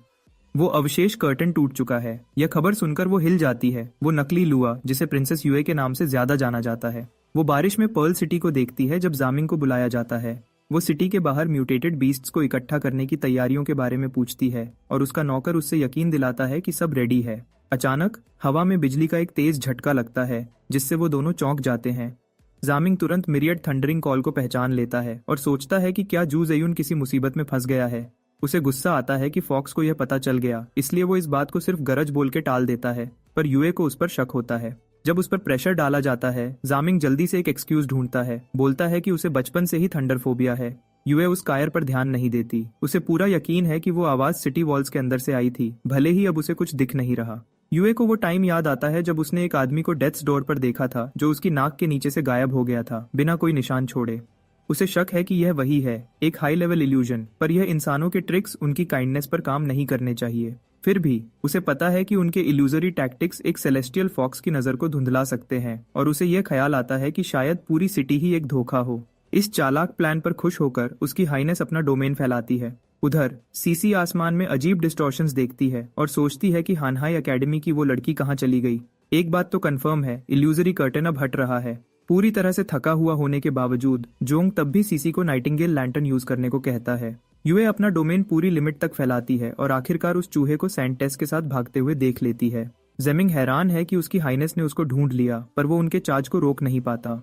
जू फैमिली फोर्सेस में एक अर्जेंट रिपोर्ट फैलता है जिसमें पता चलता है कि पर्ज स्क्वाड का सिटी में एक सीक्रेट एजेंट है जिसका नाम जांगपिंग है। आज रात उनके ऑपरेशन पर अचानक हमला होने के बाद हुआंगसन और हुआंग एर की मौत कंफर्म हो चुकी है रीइंफोर्समेंट्स के बावजूद, और जू ज़ेयुन के पास मिरियड थंडरिंग कॉल को अनलीश करने के अलावा कोई चॉइस नहीं था। वो हिल जाता है जब सुनता है कि जांगपिंग बच गया। और बुरा तो यह कि रिपोर्ट उसे आयरन सोल ब्लैकस्मिथ शॉप से जोड़ती है। अभी के लिए जू फोर्सेस जागिन को सेंट टेस को सिटी से बाहर निकालने का ऑर्डर देते हैं। अचानक लाइन टूट जाती है जब रिपोर्टर लुओस शू को देखता है, जिससे बॉस वहीं फ्रीज हो जाता है। कुछ ही देर में जेमिंग बुरी खबर लेके आता है। उनका प्लान बर्बाद हो गया है। जागिन को उस फॉक्स ने मार दिया है। गुस्से में बॉस जेड को शैटर कर देता है। बोलता है कि इतने साल की मेहनत वेस्ट हो गई। जेमिंग ये भी बताता है कि सेंट टेस अभी भी जिंदा है, जो सेलेस्टियल फॉक्स का सबसे बड़ा डर है। वो श्योर है कि प्रिंसेस यूए उसे मारेगी नहीं, बल्कि उसे वापस सिटी लॉर्ड्स मैंशन खींच लाएगी। बाकी लोग पूछते हैं कि सेंट टेस के बिना फॉक्सेस को कंट्रोल करने का कोई और रास्ता है क्या। वो एक सीक्रेट पैसेज के बारे में बताता है जो सिटी के बाहर जाता है, जो इतना वाइड है कि म्यूटेटेड बीस्ट्स को अंदर भेजा जा सकता है ताकि केओस फैल जाए। ऊपर से यह डबल एजेंट रकस के दौरान सेंट टेस को स्नैच करने का चांस लेने के लिए वॉलंटियर करता है। पर कोई आर्ग्यू करता है कि यूए मैंशन को उन गिनने चुनने बीस्ट्स के साथ गार्ड कर रही है जो उन्होंने पहले ही इकट्ठा किए हैं। इसके काउंटर में जीमिंग इंसिस्ट करता है कि जांग पिंग, जो पर्ज स्क्वाड का सीक्रेट एजेंट है, उस काम के लिए यूज किया जा सकता है। वो वार्न करता है कि यूए पूरी सिटी को देख रही है और कोई भी डिस्टर्बेंस उसे पर्सनली अटैक करने पर फोर्स करेगी। तो म्यूल प्लान बनाता है कि वो अपने इलीट लोगों को जोंगपिंग को शॉप पर हिट करने के लिए भेजेंगे, जिससे पर्ज स्क्वाड और यूए आपस में क्लैश हो जाए। जब वो डिस्ट्रैक्टेड होंगे, वो म्यूटेटेड बीस्ट्स को सिटी लॉर्ड्स मैंशन में यूज करके सबको धोखा देंगे। बाकी लोग वार्न करते हैं कि इसका मतलब सेलेस्टियल फॉक्सेस के साथ सारे टाइज काटना होगा, इसलिए फेलियर का कोई ऑप्शन नहीं है। जेमिंग इंसिस्ट करता है कि उसकी आइडेंटिटी छुपी रहनी चाहिए और वो लोग उसे जू फैमिली का ट्रू एयर मानकर उसे वाइस सिटी लॉर्ड के रूप में सपोर्ट करने को रेडी हो जाते हैं। अब सेंट टेस की फेट उसके हाथों में है। अंधेरा होता है जब सीसी का ब्लर्ड फेस जांग को बताता है कि वो जाग गया है और पूछती है कि क्या वो ठीक है। वो कंफ्यूज्ड होकर उठ बैठता है कि वो कहाँ है, और वो आइस लेडी उसे एक्सप्लेन करती है कि यह पर्ज स्क्वाड हेडक्वार्टर्स है। पहले अर्जेंट हो गया था, इसलिए वो उसे सबसे पहले यहीं ले आई। वो ये भी बताती है कि टीम लीडर जिन्बो को लुओ शू ने बुरा घायल कर दिया था, जिसका मतलब है कि लुओ शू उनकी प्रेजेंस को सेंस करने के बाद अब खुद पर्सनली मूव कर रही है। तभी शूजी अंदर आती है, शॉक्ड है कि जोंग इतनी जल्दी रिकवर कैसे हो गया, ये देखते हुए कि उसने 3 हाई लेवल ओपोनेंट से लड़ा जो उससे 10 से ज्यादा रैंक्स ऊपर थे, और उसने एक को मार भी दिया। वो कहती है कि अगर लेवल गैप 5 से ज्यादा हो तो यह एक इंस्टेंट किल होता है। फिर सिस्टर सीसी उसकी मुलाकात शूजी से करवाती है, वो सोलर चार्ज यूजर जिसने उसके घाव ठीक किए। जांग, जो न्यूबी की तरह लो प्रोफाइल रखना चाहता है, मजाक करता है कि वो बस लकी था और कहता है जो मौत नहीं देता वो इंसान को स्ट्रॉन्गर बना देता है। तो वो सिस्टर शू का कर्जदार है, मानता है कि उन सबके बिना वो मर चुका होता। उसने सुना था कि ये औरत स्ट्रिक्ट है, पर उसे वो ऐसा नहीं लगती। शूजी इस बात को ब्रश ऑफ करती है, कहती है कि ये तो कुछ नहीं है क्योंकि वो अभी इल्यूजरी कर्टन को मेंटेन नहीं कर रही है। चिट चैट को खत्म करते हुए वो जांग को तुरंत सबसे मिलने को कहती है ताकि वो कल रात की फुल इंटेल शेयर कर सके, और वो लड़का तुरंत अपना पहले वाला ख्याल उसके बारे में बदल देता है। मैनी पेपर वर्क में डूबा हुआ है जबकि शाओवे उसके बगल में नप ले रही है, और वो ब्लॉन्ड क्यूटी कैप्टन से छुट्टी के लिए रिक्वेस्ट कर रही थी। वो भी हाथ उठाकर अग्री करती है, जिससे मैनी को गुस्सा आ जाता है जब उसे पता चलता है कि यह बिम्बो तब से जागी हुई थी और फिर भी हेल्प करने से मना कर रही है। पर वो फिर से खर्राटे लेने लगती है। गुस्से में मैनी उसे पंच मारने की कोशिश करती है, लेकिन ये स्लीपिंग ब्यूटी उसके हर स्विंग को आसानी से डॉज कर लेती है। कैप्टन बेचारे की तरह देखता है। वो जानता है कि हेडक्वार्टर्स में स्टाफ की बहुत कमी है और उनसे रिक्वेस्ट करता है कि फिलहाल उसके साथ एडजस्ट करें। शुजाई ठीक वक्त पर आ जाता है ताकि वर्कलोड कम हो, और मैनी उसे गले लगा लेती है। वहीं कैप्टन सिटू ये बताती है कि जू फैमिली और सेलेस्टियल फॉक्सेस ने अपने दुश्मनों को मारने के लिए हाथ मिला लिया होगा, पर वो सच में एक साथ काम नहीं कर रहे। जू फैमिली ने सर्वेलेंस को ब्लॉक करने वाला शील्डिंग इफेक्ट के साथ एक बैरियर लगाया, जो प्रूव करता है कि उन्हें इल्यूजरी लाइट सेलेस्टियल कर्टन के बारे में पता है। पर क्योंकि उन्होंने सेलेस्टियल फॉक्सेस को नहीं बताया, इसका मतलब है कि वो सीक्रेटली इसका यूज खुद के लिए करने की प्लानिंग कर रहे हैं। झुकना उनका स्टाइल नहीं है। फिलहाल वो फॉक्स के हेड से सीधे टक्कर लेने के लिए 2 हफ्ते पीछे हैं। साइटू को लगता है कि हनहाई एकेडमी की लड़की उन्हें हराने की है। उसने रिकॉर्ड्स चेक किए और पता चला कि हेडमास्टर चेन शुआइली का सिर्फ एक बेटा था, चेन हाउन, जिसको माना जाता है कि वो 14 साल पहले मर गया था, अनमैरिड और बिना किसी वारिसों के। अजीब बात यह है कि उसी साल चेन शुएली ने एक ग्रैंड डॉटर चेन जुनतिंग का अनाउंसमेंट किया, जिसका पर्ल सिटी से खून का कोई रिश्ता नहीं था, तो शायद वो किसी बाहर के गांव से थी। शुएली ने चेन जुनतिंग को इतना प्रोटेक्ट किया कि उसे 14 साल तक छुपा के रखा। उसकी सिटीजन फाइल ब्लैंक छोड़ दी, जिसमें अवेकनिंग या एबिलिटी का कोई निशान नहीं था। तभी जांग जोश में बोल उठता है कि वो उसकी पावर जानता है, सेंट टेस ब्लड। सिटू फ्रीज हो जाता है, सोचता है कि क्या वो सच में होली एंसेस्टर विलेज से है, हालांकि वो पूरी तरह श्योर नहीं था। वो सेल्फ समनर अपनी एबिलिटी एक्सप्लेन करता है, जबकि सिटी लॉर्ड्स मैंशन में प्रिंसेस यूए सेंट टेस के साथ चाय पी रही है। ब्लॉन्डी मासूमियत से पूछती है कि क्या यूए हमेशा से यहीं रहती है और उसे क्या परेशानी है। फिर खुशी खुशी अपने दादा की एडवाइस दोहराती है कि मीठी चीजें खाने से अच्छा फील होता है। यूए, जो अपनी लिमिट पर थी, इस एयरहेड को बर्दाश्त नहीं कर पाई और चुपके से विश किया कि यह मर जाए। लेकिन तभी सेंटेस की सुनहरी आंखें उस पर लॉक हो जाती हैं, उसकी रूह तक काट देती हैं और यूए को रियलाइज होता है कि यह लड़की उसकी किलिंग इंटेंट के सामने पलक तक नहीं झपक रही है। सेंटेस खुशी खुशी एक कुकी यूए के मुंह में ठोंस देती है, जिससे यूए गिल्टी फील करने लगती है और वॉर नहीं कर पाती। फिर वो चाय की बुराई करती है, ब्रूअर को इडियट बोलती है, अनजाने में यूए को ऑफेंड कर देती है। मिस गुडी एक फ्रेश पॉट बनाने का ऑफर करती है, लेकिन वो लड़की यूए को और ज्यादा परेशान कर देती है। यूए कंफ्यूज्ड थी क्योंकि उसके सीने में गिल्ट सा खींच रहा था। वो मान नहीं सकती कि सेलेस्टियल फॉक्स क्लैन की प्रिंसेस में ऐसी कमी हो सकती है, पर इस लड़की में कुछ तो गड़बड़ लगती है, जिससे यूए सोचने लगती है कि ये असल में है कौन। पर्ज स्क्वाड ट्रेनिंग रूम में सिस्टर सीसी जांगपिंग के साथ स्पारिंग कर रही है। वो नोट करती है कि उसका नेदर मिस्ट उसके वाटर एलिमेंट की तरह काम करता है, फॉर्म्स शिफ्ट कर सकता है और माइंड से कंट्रोल हो सकता है। वो एक्सप्लेन करती है कि फर्क ये है कि उसका वाटर दोबारा उत्पन्न होने वाला है, जबकि उसका nether mist one time use है, क्योंकि वो सॉलिडिफाई होने के बाद उसे दोबारा अमूर्तियां बनाना नहीं सीख पाया। फिर भी सीसी मानती है कि अगर वो उसे पानी की तरह बहा सके, सॉलिड, लिक्विड और गैस के बीच शिफ्ट कर सके, तो वो और ज्यादा यूजफुल होगा। जांग कोनोहा के गारा के बारे में सोचते हुए और एडमिट करता है कि उसके नेदर मिस्ट में अपनी आदतें हैं, पर कम से कम उसे स्टोर करने के लिए मटके घसीटने नहीं पड़ते। सीसी अचानक फुल स्पीड से चार्ज करती है, जांग को अलर्ट रहने और गार्ड अप रखने पर मजबूर करती है। एक स्ट्राइक उसे उड़ता हुआ भेजती है, लेकिन वो नेदर मिस्ट से इम्पैक्ट को कुशन कर लेता है। वो नोट करती है कि अच्छी बात है कि वो डर को नेदर मिस्ट में बदल सकता है, जिससे उसकी ड्यूरेबिलिटी की कमी पूरी हो जाती है। फिर उसकी ब्लिजर्ड आती है, जिसको वो प्रो की तरह डॉज करता है, लेकिन कैच हो जाता है जब गिरता हुआ बर्फ पिघलकर पानी में बदल जाता है और उसे जकड़ देता है। ऊपर के आइस स्पाइक्स से डिस्ट्रैक्टेड होकर वो सीधा उसके जाल में गिर जाता है। सीसी उसे याद दिलाती है कि अगर ओपोनेंट उसे डरता नहीं है तो नेदर मिस्ट काम नहीं करेगा, लेकिन वो सेल्फ समनर इंसिस्ट करता है कि उसे सिर्फ एक अच्छा स्ट्राइक चाहिए। तभी उसकी नेदर मिस्ट डैगर सीधी उसकी तरफ उड़कर जाती है और उसके वाटर प्रिजन को आसानी से तोड़ देती है। हैरान होकर वो एडमिट करती है कि उसके अटैक्स ने उसके डिफेंसेस को लेवल गैप के बावजूद सरपास कर दिया। वो गेस करती है कि वो नेदर मिस्ट बीस्ट्स शायद किसी किंग लेवल म्यूटेटेड क्रीचर के आगे की नस्ल होंगे। सीसी को लगता है कि नेदर मिस्ट बीस्ट्स ने कोई स्पेशल ट्रेट दे दिया होगा, जिससे उसका नेदर मिस्ट उसके लेवल से ज्यादा जोर से हिट करता है। पर वो पॉइंट आउट करती है कि रियल कॉम्बैट में वो अभी भी बेकार है, और अगर ये असल लड़ाई होती तो मर चुका होता। अचानक जांग जोर से चिल्लाता है क्योंकि खौलते हुए पानी से उसकी स्किन जल जाती है। उसने कभी सोचा भी नहीं था कि वो उसे गर्म भी कर सकती है। सीसी उसे कहती है कि वो अपनी एबिलिटी के नेचर को सच में स्टडी करे, एक्सप्लेन करते हुए कि पानी कैसे बर्फ, स्टीम या खौलता हुआ गर्म बन सकता है और हर फॉर्म जंग को बदल सकती है। जांग फिर एक मिस्ट स्पाइडर बनाता है, लेकिन सीसी घबरा जाती है और उस गुई चीज को पिस्टल वाटर से उड़ा देती है। अगली ही पल जांग पानी निगल लेता है और सीसी पैनिक हो जाती है। वो उसे हिलाकर कहती है कि वो जल्दी थूक दे क्योंकि प्योर वाटर बहुत टॉक्सिक होता है। वो प्रोटेस्ट करता है कि वो उसे पहले ही गले घोंटकर मार देगी, तो वो पीछे हट जाती है, लेकिन फिर वो अजीब फील करने की शिकायत करता है।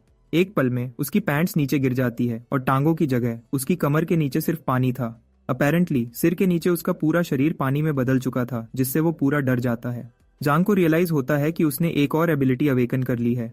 एनालिसिस यूज करके वो ओमनीवोर को आइडेंटिफाई करता है, जो एक स्पेशल सब्सटेंस कंज्यूम करने पर यूनिक कंडीशन अक्वायर करने का 10% चांस देता है, और शुद्ध पानी शरीर उसे सभी फिजिकल अटैक से रेजिस्टेंस देता है। उसके लेवल 6 का होना और एक साथ 2 एबिलिटीज अवेकन करना जबरदस्त था। वो अपनी नई पावर्स को समझना शुरू करता है, हालांकि ओमनीवोर का पूरा इफेक्ट अभी भी मिस्ट्री है। सीसी पूछती है कि क्या वो ठीक है या पिघल रहा है, और जांग उसे बताता है कि उसे एडजस्ट होने में बस थोड़ा टाइम लगेगा। वो सोचता है कि क्या नेदर मिस्ट बॉडी और प्योर वाटर बॉडी में कुछ ट्रेट्स कॉमन हैं, जिससे वो उन्हें अपने नेदर मिस्ट ट्रांसफॉर्मेशन की तरह यूज कर सके। फोकस करके वो जमीन पे छलक जाता है। शुरू में तो खुश होता है, लेकिन दोबारा फॉर्म नहीं पा पाता। अपने अगले अटेम्प्ट पर वो फाइनली नॉर्मल हो जाता है और पूरी तरह नंगा, जिससे उसकी बहन शर्मा जाती है और बोलती है कि वो जल्दी अपने कपड़े पहने। जांग एक्सप्लेन करता है कि उसने वो पानी निगल लिया था जो उसने क्रिएट किया था, और इससे प्योर वाटर बॉडी अवेकन हुई, एक ऐसी पावर जिसका वाटर एलिमेंट यूजर सिर्फ सपना ही देख सकते थे। सीसी उसकी तेज ग्रोथ पर हैरान है। उसे शक है कि यह उसके अनलिमिटेड लेवल अवेकनर होने की पहचान हो सकती है। अचानक उसे इन्फॉर्म किया जाता है कि आयरन सोल पर अटैक हुआ है, और वो बैकअप के लिए सारी यूनिट्स को डिस्पैच कर देती है। जांग जानता है कि जियामिन और दूसरे खतरे में है। अपनी नई एबिलिटी पर ट्रस्ट करते हुए कि वो पानी में बदलकर फिसलकर निकल सकता है, वो जाने की जिद करता है, भले ही सीसी वार्निंग देती है कि यह ट्रैप हो सकता है, और वो आखिरकार उसे अपने साथ आने देती है। आयरन सोल ब्लैकस्मिथ शॉप पर जांग, सीसी और दूसरे हैरान थे कि असैसिन्स कहां से आए। सीसी तुरंत कुछ आदमियों को सर्वाइवर्स ढूंढने के लिए ऑर्गेनाइज करती है, जबकि दूसरा ग्रुप और अटैकर्स आने की सूरत में डिफेंसेस सेटअप करता है, और वो तुरंत उसके ऑर्डर्स फॉलो करते हैं। सीसी चैंग, जो इंजर्ड थी, धीरे से उसका नाम लेती है, और यह लड़का तुरंत उसके पास दौड़ जाता है।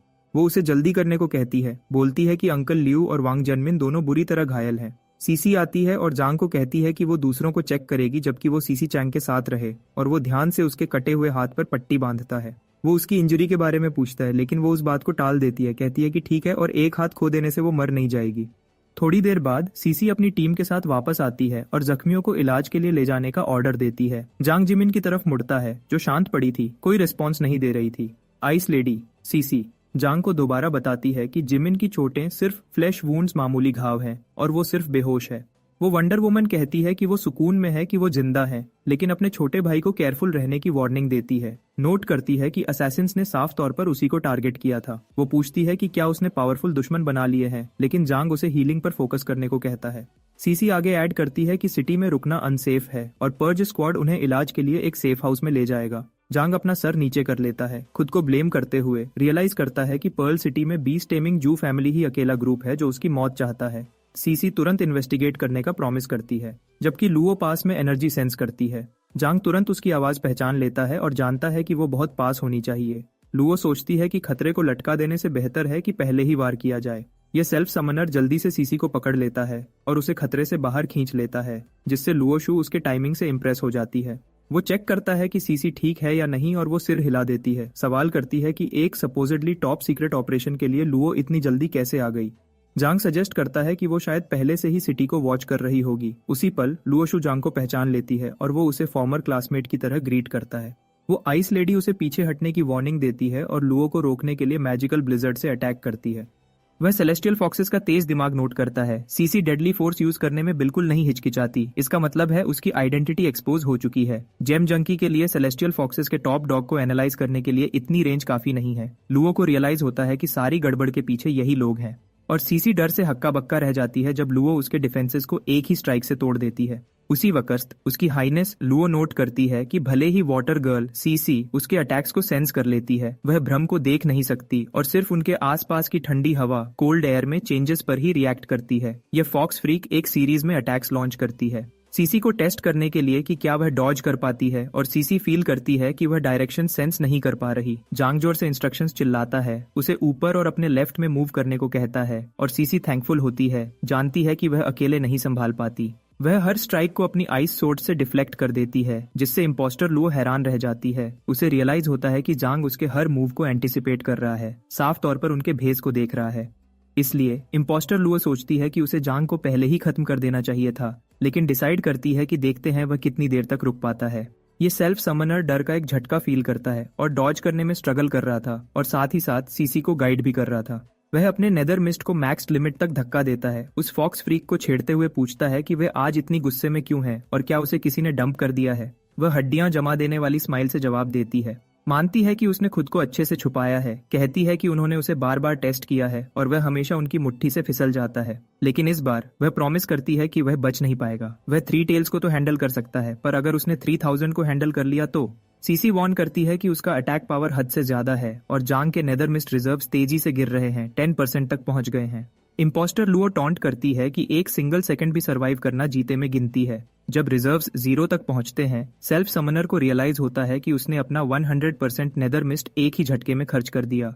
फिर भी यह उसे धीमा करने के लिए काफी नहीं था। वह सोचता है कि क्या यही उसका एंड है।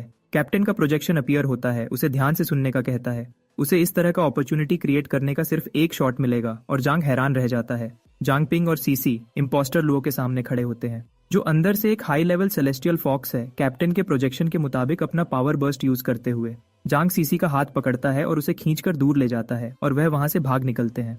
गुस्से में टॉप फॉक्स उन्हें जाने नहीं देने की जिद करती है, एक स्पेल कास्ट करती है और सबको ऑर्डर देती है कि जांग पिंग को किसी भी कीमत पर हंट करें, तो हर बीस्ट इकट्ठा हो जाता है। बाद में पर्ल सिटी के बाहर पर्ज स्क्वाड सेफ हाउस में जांग सिस्टर चांग से बात करता है और एक्सप्लेन करता है कि उसने ऑफिशियली पर्ज स्क्वाड ज्वाइन कर लिया है और सिटी कर्स वाले फॉक्सेस के कब्जे में गिर चुकी है। वह सीसी को अपनी सेफ्टी के लिए छुपे रहने की जिद करता है और माफी मांगता है और एडमिट करता है कि यह सब उसकी गलती है। सिस्टर चैंग उसे यकीन दिलाती है कि यह तो सिर्फ एक हार है और वह बच जाएगी। उसे याद दिलाती है कि अंकल लियू और दूसरों को बचाने के लिए वह उसका एहसान मानती है। वह लड़का कसम खाता है कि ब्लैकस्मिथ शॉप वापस लेगा, लेकिन फिलहाल उसे सिटी के बाहर सेफ रहना होगा।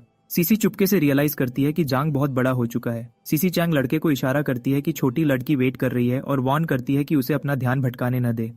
बाहर आते हुए वह वियर्डो जांग सीसी से पूछता है कि क्या उसे कुछ चाहिए। छोटी लड़की कहे जाने की आवाज उसे टेंस कर देती है और वह तुरंत ऑकवर्ड फील करता है। सिस्टर चांग को ब्लेम करता है कि उसने ऐसा बोला है।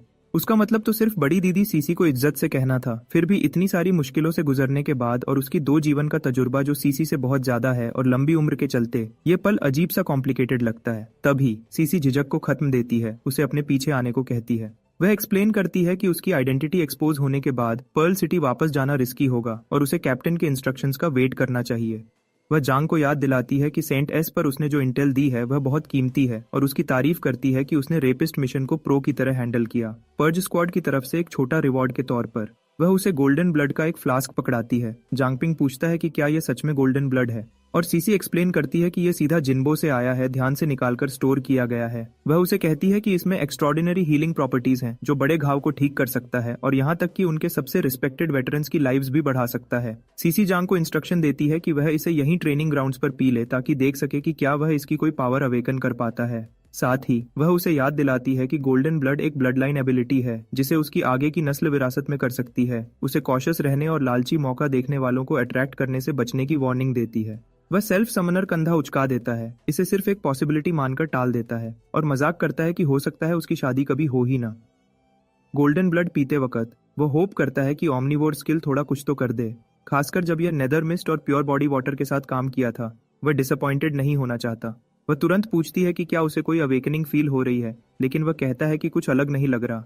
फिर अपने हाथ पर खून देखने के बाद उसे रियलाइज होता है कि यह काम कर गया। स्टेटस पर उसकी body pure blood body awaken करती है जिससे वह प्योर ब्लड फॉर्म में शिफ्ट हो सकता है जो दूसरे इंसान की बॉडी के साथ मर्ज होकर उनकी हीलिंग को तेजी से बढ़ा सकता है। साथ ही वह लड़का हैरान रह जाता है जब उसे पता चलता है कि उसकी ओमनीवोर एबिलिटी असल में अनलिमिटेड लेवल पावर है। वह सीसी को बताता है कि वह सिर्फ पास होने से किसी इंसान की कंडीशन सेंस कर सकता है। उसके चेहरे पर घाव का निशान देखकर वह उस बारे में पूछता है, लेकिन वह इस बात को टाल देती है, कहती है कुछ सीरियस नहीं है। सीसी और जानने की रिक्वेस्ट करती है तो जांग एक्सप्लेन करता है कि इस फॉर्म में वह अपने आसपास के हर लिविंग बीइंग की लाइफ फोर्स फील कर सकता है और उनके साथ मर्ज होकर इंजरीज, यहाँ तक कि स्कार्स को भी हील कर सकता है। वह पॉइंट आउट करती है कि इसका मतलब है कि वह पोटेंशियली चांग का कटा हुआ हाथ वापस ला सकता है। सेल्फ समनर आगे ऐड करता है कि जब तक काफी खून है वह सिर्फ एक स्किन के टुकड़े से पूरा शरीर फिर से बना सकता है। अपने प्योर वाटर फॉर्म को डिफेंस के लिए और प्योर ब्लड फॉर्म को दूसरों को हील करने के लिए यूज करते हुए वह उससे जल्दी करने और सिस्टर चांग की मदद करने की जिद करती है और वह मान जाता है और पूछता है कि क्या वह बाद में सिर्फ टीममेट्स की जगह पुराने दोस्तों की तरह बात कर सकते हैं। वह सिर हिलाती है। सिटी के बाहर शांत जंगल में जानवर एक नदी से पानी पी रहे थे पर अचानक फ्रीज हो जाते हैं जब जमीन भारी कदमों से हिलने लगती है। कहीं से भी म्यूटेटेड बीस्ट्स और ज़ॉम्बीज का एक बड़ा झुंड उनकी तरफ बढ़ चला आता है। मैनी नोटिस करती है कि captain Situ Holi ancestor village के रिकॉर्ड्स पढ़ रहे हैं और पूछती है कि ये सब जरूरी क्यों है। कैप्टन एक्सप्लेन करता है कि भले ही बीस्ट टेमिंग जू फैमिली पावर आने के बाद जालिम हो गई, वह एक वक्त गार्डियंस माने जाते थे। उनका लीडर जू ची यंग सन गॉडबर्ड के साथ मर्ज हो गया था और हर दिन आसमान में उड़ान भरता था, रोशनी और गर्मी लाता था जिससे गांव वालों को एक भयानक सर्दी में बचाया गया। उसने यह 10 साल तक जारी रखा जब तक वह थकान से गिरकर मर नहीं गया। उसकी मृत्यु के बाद उसे पर्ल सिटी के पास सनसेट माउंटेन्स में दफना दिया गया और बचने वालों ने उसकी टूम की सुरक्षा करके उसका सम्मान किया। वक्त के साथ वह गार्डियंस वहां अपनी जिंदगी बसाने लगे, शादी की और परिवार बड़ा किया और उसी से होली एंसेस्टर विलेज का जन्म हुआ। जब वह पूछती है कि इसका क्या लेना देना है, सिटू एक्सप्लेन करता है कि हर 100 साल में उसी गांव में एक पवित्र नारी पैदा होती है। कैप्टन एक्सप्लेन करता है कि सेंटेस ब्लड लाइन गांव को म्यूटेटेड बीस्ट से बचाती है। ब्लॉन्डी डर कर पूछती है कि क्या चेन जोंटिंग उस होली एंसेस्टर विलेज की सेंटेस है। सिटू को लगता है कि जू फैमिली शायद उसे सेलेस्टियल फॉक्स क्लैन को कंट्रोल करने के लिए यूज करने का प्लान बना रही है। वह हैरान है कि वह हनहाई एकेडमी में क्यों दिखी और गांव चुप कैसे रह सकता है, लेकिन वह वार्न करता है कि अगर यह बात फैल गई कि वह उनके कब्जे में है तो गांव इसे पर्ल सिटी पर अटैक करने का बहाना बना सकता है। पूछने पर वह रिवील करता है कि 150 साल पहले पर्ल सिटी पर एक जालिम शासक का राज था और जू फैमिली की गलतियों को दोबारा होने से रोकने के लिए पर्ज स्क्वाड ने उसे मोस्ट वांटेड क्रिमिनल डिक्लेयर कर दिया। सिटी लॉर्ड के सपोर्ट से उन्होंने उसे भगा दिया, लेकिन बाद में वह होली एंसेस्टर विलेज की लीडर बन गई। वह आगे ऐड करता है कि उसने शायद कभी पर्ल सिटी को वापस लेने की अपनी इच्छा छोड़ी नहीं। कैप्टन को लगता है कि वह सिर्फ सही वक्त का वेट कर रही होगी पलटवार करने के लिए। पर्ज स्क्वाड ने सिटी के बाहर कई छुपे हुए सेफ हाउसेस बनाए हैं, कुछ चट्टान में खोदे हुए, कुछ जमीन के नीचे और कुछ पेड़ों पर ऊंचे। सेफ हाउस नंबर 3 पर सीसी को एक अजीब आवाज सुनाई देती है और वह परेशान हो जाती है कि कहीं यह जू फैमिली तो नहीं। वह इन्वेस्टिगेट करना चाहती है लेकिन हिचकिचाती है जब वह अंदर आराम कर रहे घायल लोगों को देखती है। जानती है कि अगर वह पकड़े गए तो सब खतरे में पड़ जाएंगे और सिर्फ जांग ही सबको बचाने के लिए अकेला है। तभी वह सेल्फ समनर जोर से चिल्लाता है कि यह काम कर गया। वह याद करती है कि लैंटर्न की एनर्जी खत्म हो चुकी थी। जांग एक्सप्लेन करता है कि उसने उसे फेंकने की बजाय रिचार्ज करने की कोशिश की और फायर डिवाउरर, प्योर वाटर बॉडी जैसे अलग मेथड्स टेस्ट करने के बाद प्योर ब्लड बॉडी और नेदरमिस्ट बॉडी से एक गोस्ट लैंटर्न क्रिएट किया। ये एक ऐसा आर्टिफैक्ट है जो सेंस को छिपा देता है और डिटेक्शन को ब्लॉक करता है। अब इसमें 21% एनर्जी है और नेदरमिस्ट मिलाने से ये हल्की रोशनी दे रहा है, पहले से ज्यादा स्ट्रॉन्ग। खुश होकर सेल्फ समनर कहता है कि वह लैंटर्न को सेफ हाउस को छिपाने और जानकारी निकालने के लिए बाहर निकलने में यूज कर सकते हैं। जिस पल जांग और सीसी बाहर कदम रखते हैं वह फ्रीज हो जाते हैं जब बीस्ट्स का एक बड़ा झुंड तेजी से पास से गुजरता है। वह हैरान है कि इतनी बड़ी तादाद में बीस्ट्स को जू फैमिली ने कब कंट्रोल किया। ल्यू सिशान तुरंत हेडक्वार्टर्स को रिपोर्ट करती है कि लगभग 10,000 बीस्ट्स, ज्यादातर फॉरेस्ट वुल्व्स और bullet rabbits, safe house number 3 के पास जमा हो रहे हैं और पर्ल सिटी की तरफ बढ़ रहे हैं। उनकी स्पीड से हैरान होकर जांग नोट करता है कि वह शिकारियों से कम और किसी और चीज से भागते हुए शिकार ज्यादा लग रहे हैं। अचानक वह लड़का सीसी को बुलाता है। उसका चेहरा पीला पड़ जाता है जब वह दोबारा रेडियो पर बताती है कि लगभग 50,000 ज़ॉम्बीज भी सिटी की तरफ आ रहे हैं। कैप्टन सिटू शॉक में टेबल पर हाथ मारता है और मान लेता है कि उनके करंट मैन पावर के साथ, जिसमें जू फैमिली के बचे हुए लोग और सेलेस्टियल फॉक्सेस भी हैं, दोनों झुंडों को रोकना नामुमकिन है। वह खुद बीच में आने पर विचार करता है लेकिन जल्दी ही एक दूसरा प्लान डिसाइड करता है। कैप्टन मैनी, चेन लोआई और शूजियाई को बुलाता है, उन्हें सेलेस्टियल कर्टेन को रेडी करने का ऑर्डर देता है। जब वह डिटेल्स के लिए उस पर प्रेशर डालते हैं, वह एक्सप्लेन करता है कि प्रिंसेस यूए अभी भी कल से कमजोर है, जब सिटू ने जांग को बचाने के लिए उसे दबाया था। भले ही सिटी गार्ड और इन्वेस्टिगेशन टीम पर ट्रस्ट नहीं किया जा सकता, पर्ल सिटी में अभी भी बहुत स्ट्रॉन्ग फाइटर्स हैं। गोल वह रिवील करता है ये है कि सेलेस्टियल कर्टेन पर एक वार्निंग खोदकर लिख दी जाए ताकि ज़ॉम्बी थ्रेट के खिलाफ उन्हें एक साथ लाया जा सके। एक बार अवेकनर्स जमा हो जाएं तो वह सिटी में घुल मिल जाते हैं। सेलेस्टियल फॉक्सेस की नजर से बचते हुए सिटी की सुरक्षा श्योर करते हैं। वह चलने का कमांड देता है और लड़कियां तुरंत उसका पालन करती हैं। चैनल स्विच करते हुए वह सीसी और जांग को ऑर्डर देता है कि रीइंफोर्समेंट्स के लिए टाइम खरीदने के लिए सिटी के बाहर बीस्ट्स और ज़ॉम्बीज को देर करें। वह बिना हिचकिचाए कंफर्म करते हैं। इधर सेफ हाउस नंबर 5 पर कैप्टन ग्लासेस गाय को सेफ हाउस नंबर 3 की तरफ जाने और सीसी को सपोर्ट करने का डायरेक्शन देता है। वह तुरंत मान जाता है और अपनी टीम के साथ उसकी पोजीशन को रीइंफोर्स करने के लिए निकल पड़ता है। यह ट्रियो जोश में था क्योंकि यह उनका टाइम था चमकने का। सिटी लॉर्ड्स मैंशन में डबल एजेंट हुआंग जेमिंग को यकीन था कि ब्लैकस्मिथ शॉप पर रेड आसानी से हो जानी चाहिए थी। वह जू फोर्सेस को रिपोर्ट करता है कि प्रिंसेस यू वे अंदर नहीं है, जिससे उन्हें नेक्स्ट स्टेप पर मूव करने की परमिशन मिलती है। लेकिन खबर आती है कि जू रेमनेंट्स मुश्किल में फंस गए हैं। सिटी के बाहर अज्ञात ज़ॉम्बीज का अचानक से एक झुंड अपीयर हुआ है, जिससे म्यूटेटेड बीस्ट्स में अफरा तफरी मच गई है। किसी को नहीं पता कि इसका हाथ किसके पीछे है और जेमिंग ठंडे से ऑर्डर देता है कि इस डिजास्टर को संभाला जाए उससे पहले कि यह और ज्यादा फैल जाए। वह वार्न करता है कि अगर प्लान फेल हो गया तो सब खत्म है। अपनी फेलियर से परेशान वह खुद एक्शन लेने का डिसाइड करता है। डिटरमेंट था कि सेंटेस को ट्रैक डाउन करेगा और मौका आने पर उसे पकड़ लेगा। तभी जेमिंग मुड़ता है और सिटी गार्ड स्क्वाड 1 को चुपचाप उसके पीछे खड़ा पाता है। उसे कोई आइडिया नहीं था कि कैप्टन लिन केडी अपने आदमियों के साथ यहाँ क्यों है। मजबूरन प्यारी स्माइल लाते हुए जेमिंग पोलाइट तरीके से कैप्टन से पूछता है कि वह आज क्यों आए हैं, खासकर जब सिटी लॉर्ड मौजूद नहीं है, और ऑफर करता है कि कोई जरूरी बात हो तो वह आगे पहुंचा देगा। लेकिन लिन उसे पूरी तरह इग्नोर करता है और अपने स्क्वाड के साथ आगे बढ़ जाता है। जेमिंग को हल्का सा शक होने लगता है। सोचता है कि क्या इस आदमी को उस पर कोई शक है। जब लिन एक दरवाजे से धक्का देकर अंदर जाता है तो उसकी परेशानी और बढ़ जाती है। जेमिंग को अंदर एक अनोखा सीन दिखाई देता है, एक लाइवली डांस पार्टी जिसमें चेन जुनटिंग नए आने वालों को गर्मी से स्वागत कर रही थी। कैप्टन लिन अब हाथ में ड्रिंक लिए उतना ही खोया हुआ लगता है। साफ था कि उसे कोई आइडिया नहीं था कि वह यहाँ बीच में कैसे आ गया। उसे याद आता है कि प्रिंसेस यूए ने उन्हें यहाँ इनवाइट किया था। भले ही उसके पास जांगपिंग को पकड़ने का ऑर्डर था, मम्मी जैसे आदमी, लिन को यह याद आकर अभी भी पेट में गंदगी फील होती है। जंटिंग लिन को बेवकूफ होने पर छेड़ती है, जबकि लिन सोचता है कि क्या प्रिंसेस यूए सच में वह थी जिसने उन्हें बुलाया था। अचानक जंटिंग से एक अजीब ऑरा आने लगता है जो लिन को जबरदस्त फील कराता है कि वह अपने क्लैन के किंग के पास खड़ा है। जंटिंग अपने दादा की बात को याद करते हुए कि कुछ भी वेस्ट नहीं करना, एक क्लेम बोल्डली करती है और लिन इंस्टिंक्ट से लेडी सेंटेस के आगे घुटने टेक देता है।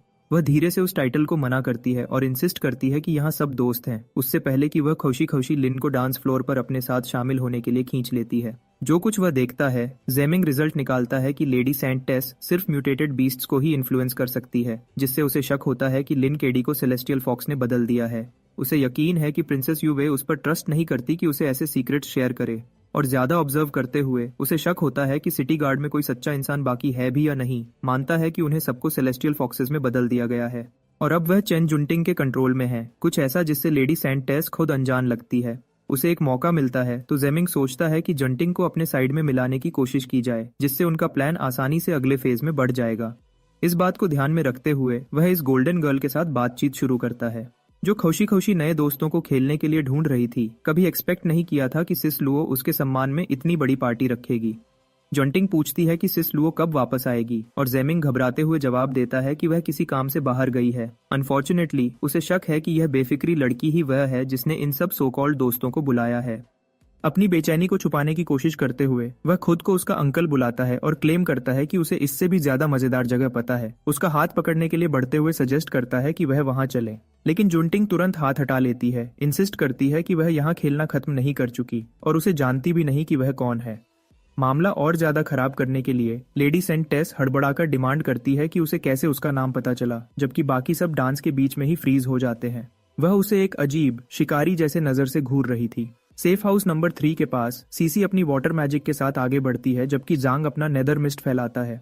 वह चिल्लाकर कहता है कि उसने बीस्ट्स को जमा कर लिया है और उसे फ्रीज करने की जिद करता है। आइस लेडी वॉर करती है, लेकिन क्रीचर्स आजाद हो जाते हैं और रुकने वाली फोर्स के साथ आगे बढ़ते हैं।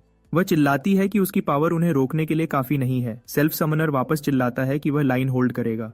इन बीस्ट्स ने उसे ढेर सारा डर भर दिया है, लेकिन अब वह उस डर को नेदरमिस्ट की वजह से ताकत में बदल देता है। खुद को लिमिट तक धक्का देते हुए वह उसकी मैक्सिमम पावर छोड़ता है। उसको एक मैसिव नेदरमिस्ट ड्रैगन की शक्ल देता है। वह सिर्फ मजबूती से खड़ा रह सकता है और मदद आने तक सह सकता है। नेदरमिस्ट ड्रैगन के सामने म्यूटेटेड बीस्ट्स और ज़ॉम्बीज के झुंड थे। जांग को नेदरमिस्ट एनर्जी और एक्सपीरियंस पॉइंट्स की एंडलेस सप्लाई दिखाई देती है। बस कुछ 100 और वह अपने स्टैट्स को बूस्ट कर सकता है, या यहाँ तक कि लेवल अप भी। एक म्यूटेटेड बीस्ट अपने साथियों को बिखरने का ऑर्डर देता है और सब मानते हैं, समझदारी से लड़ाई की जगह भागने को प्रायोरिटी देते हैं। एक स्टैग जो लड़खड़ा रहा था और हॉर्ड को गाइड कर रहा था, आइस लेडी के रास्ते में आता है, जो आइसी स्पाइक से वार करती है।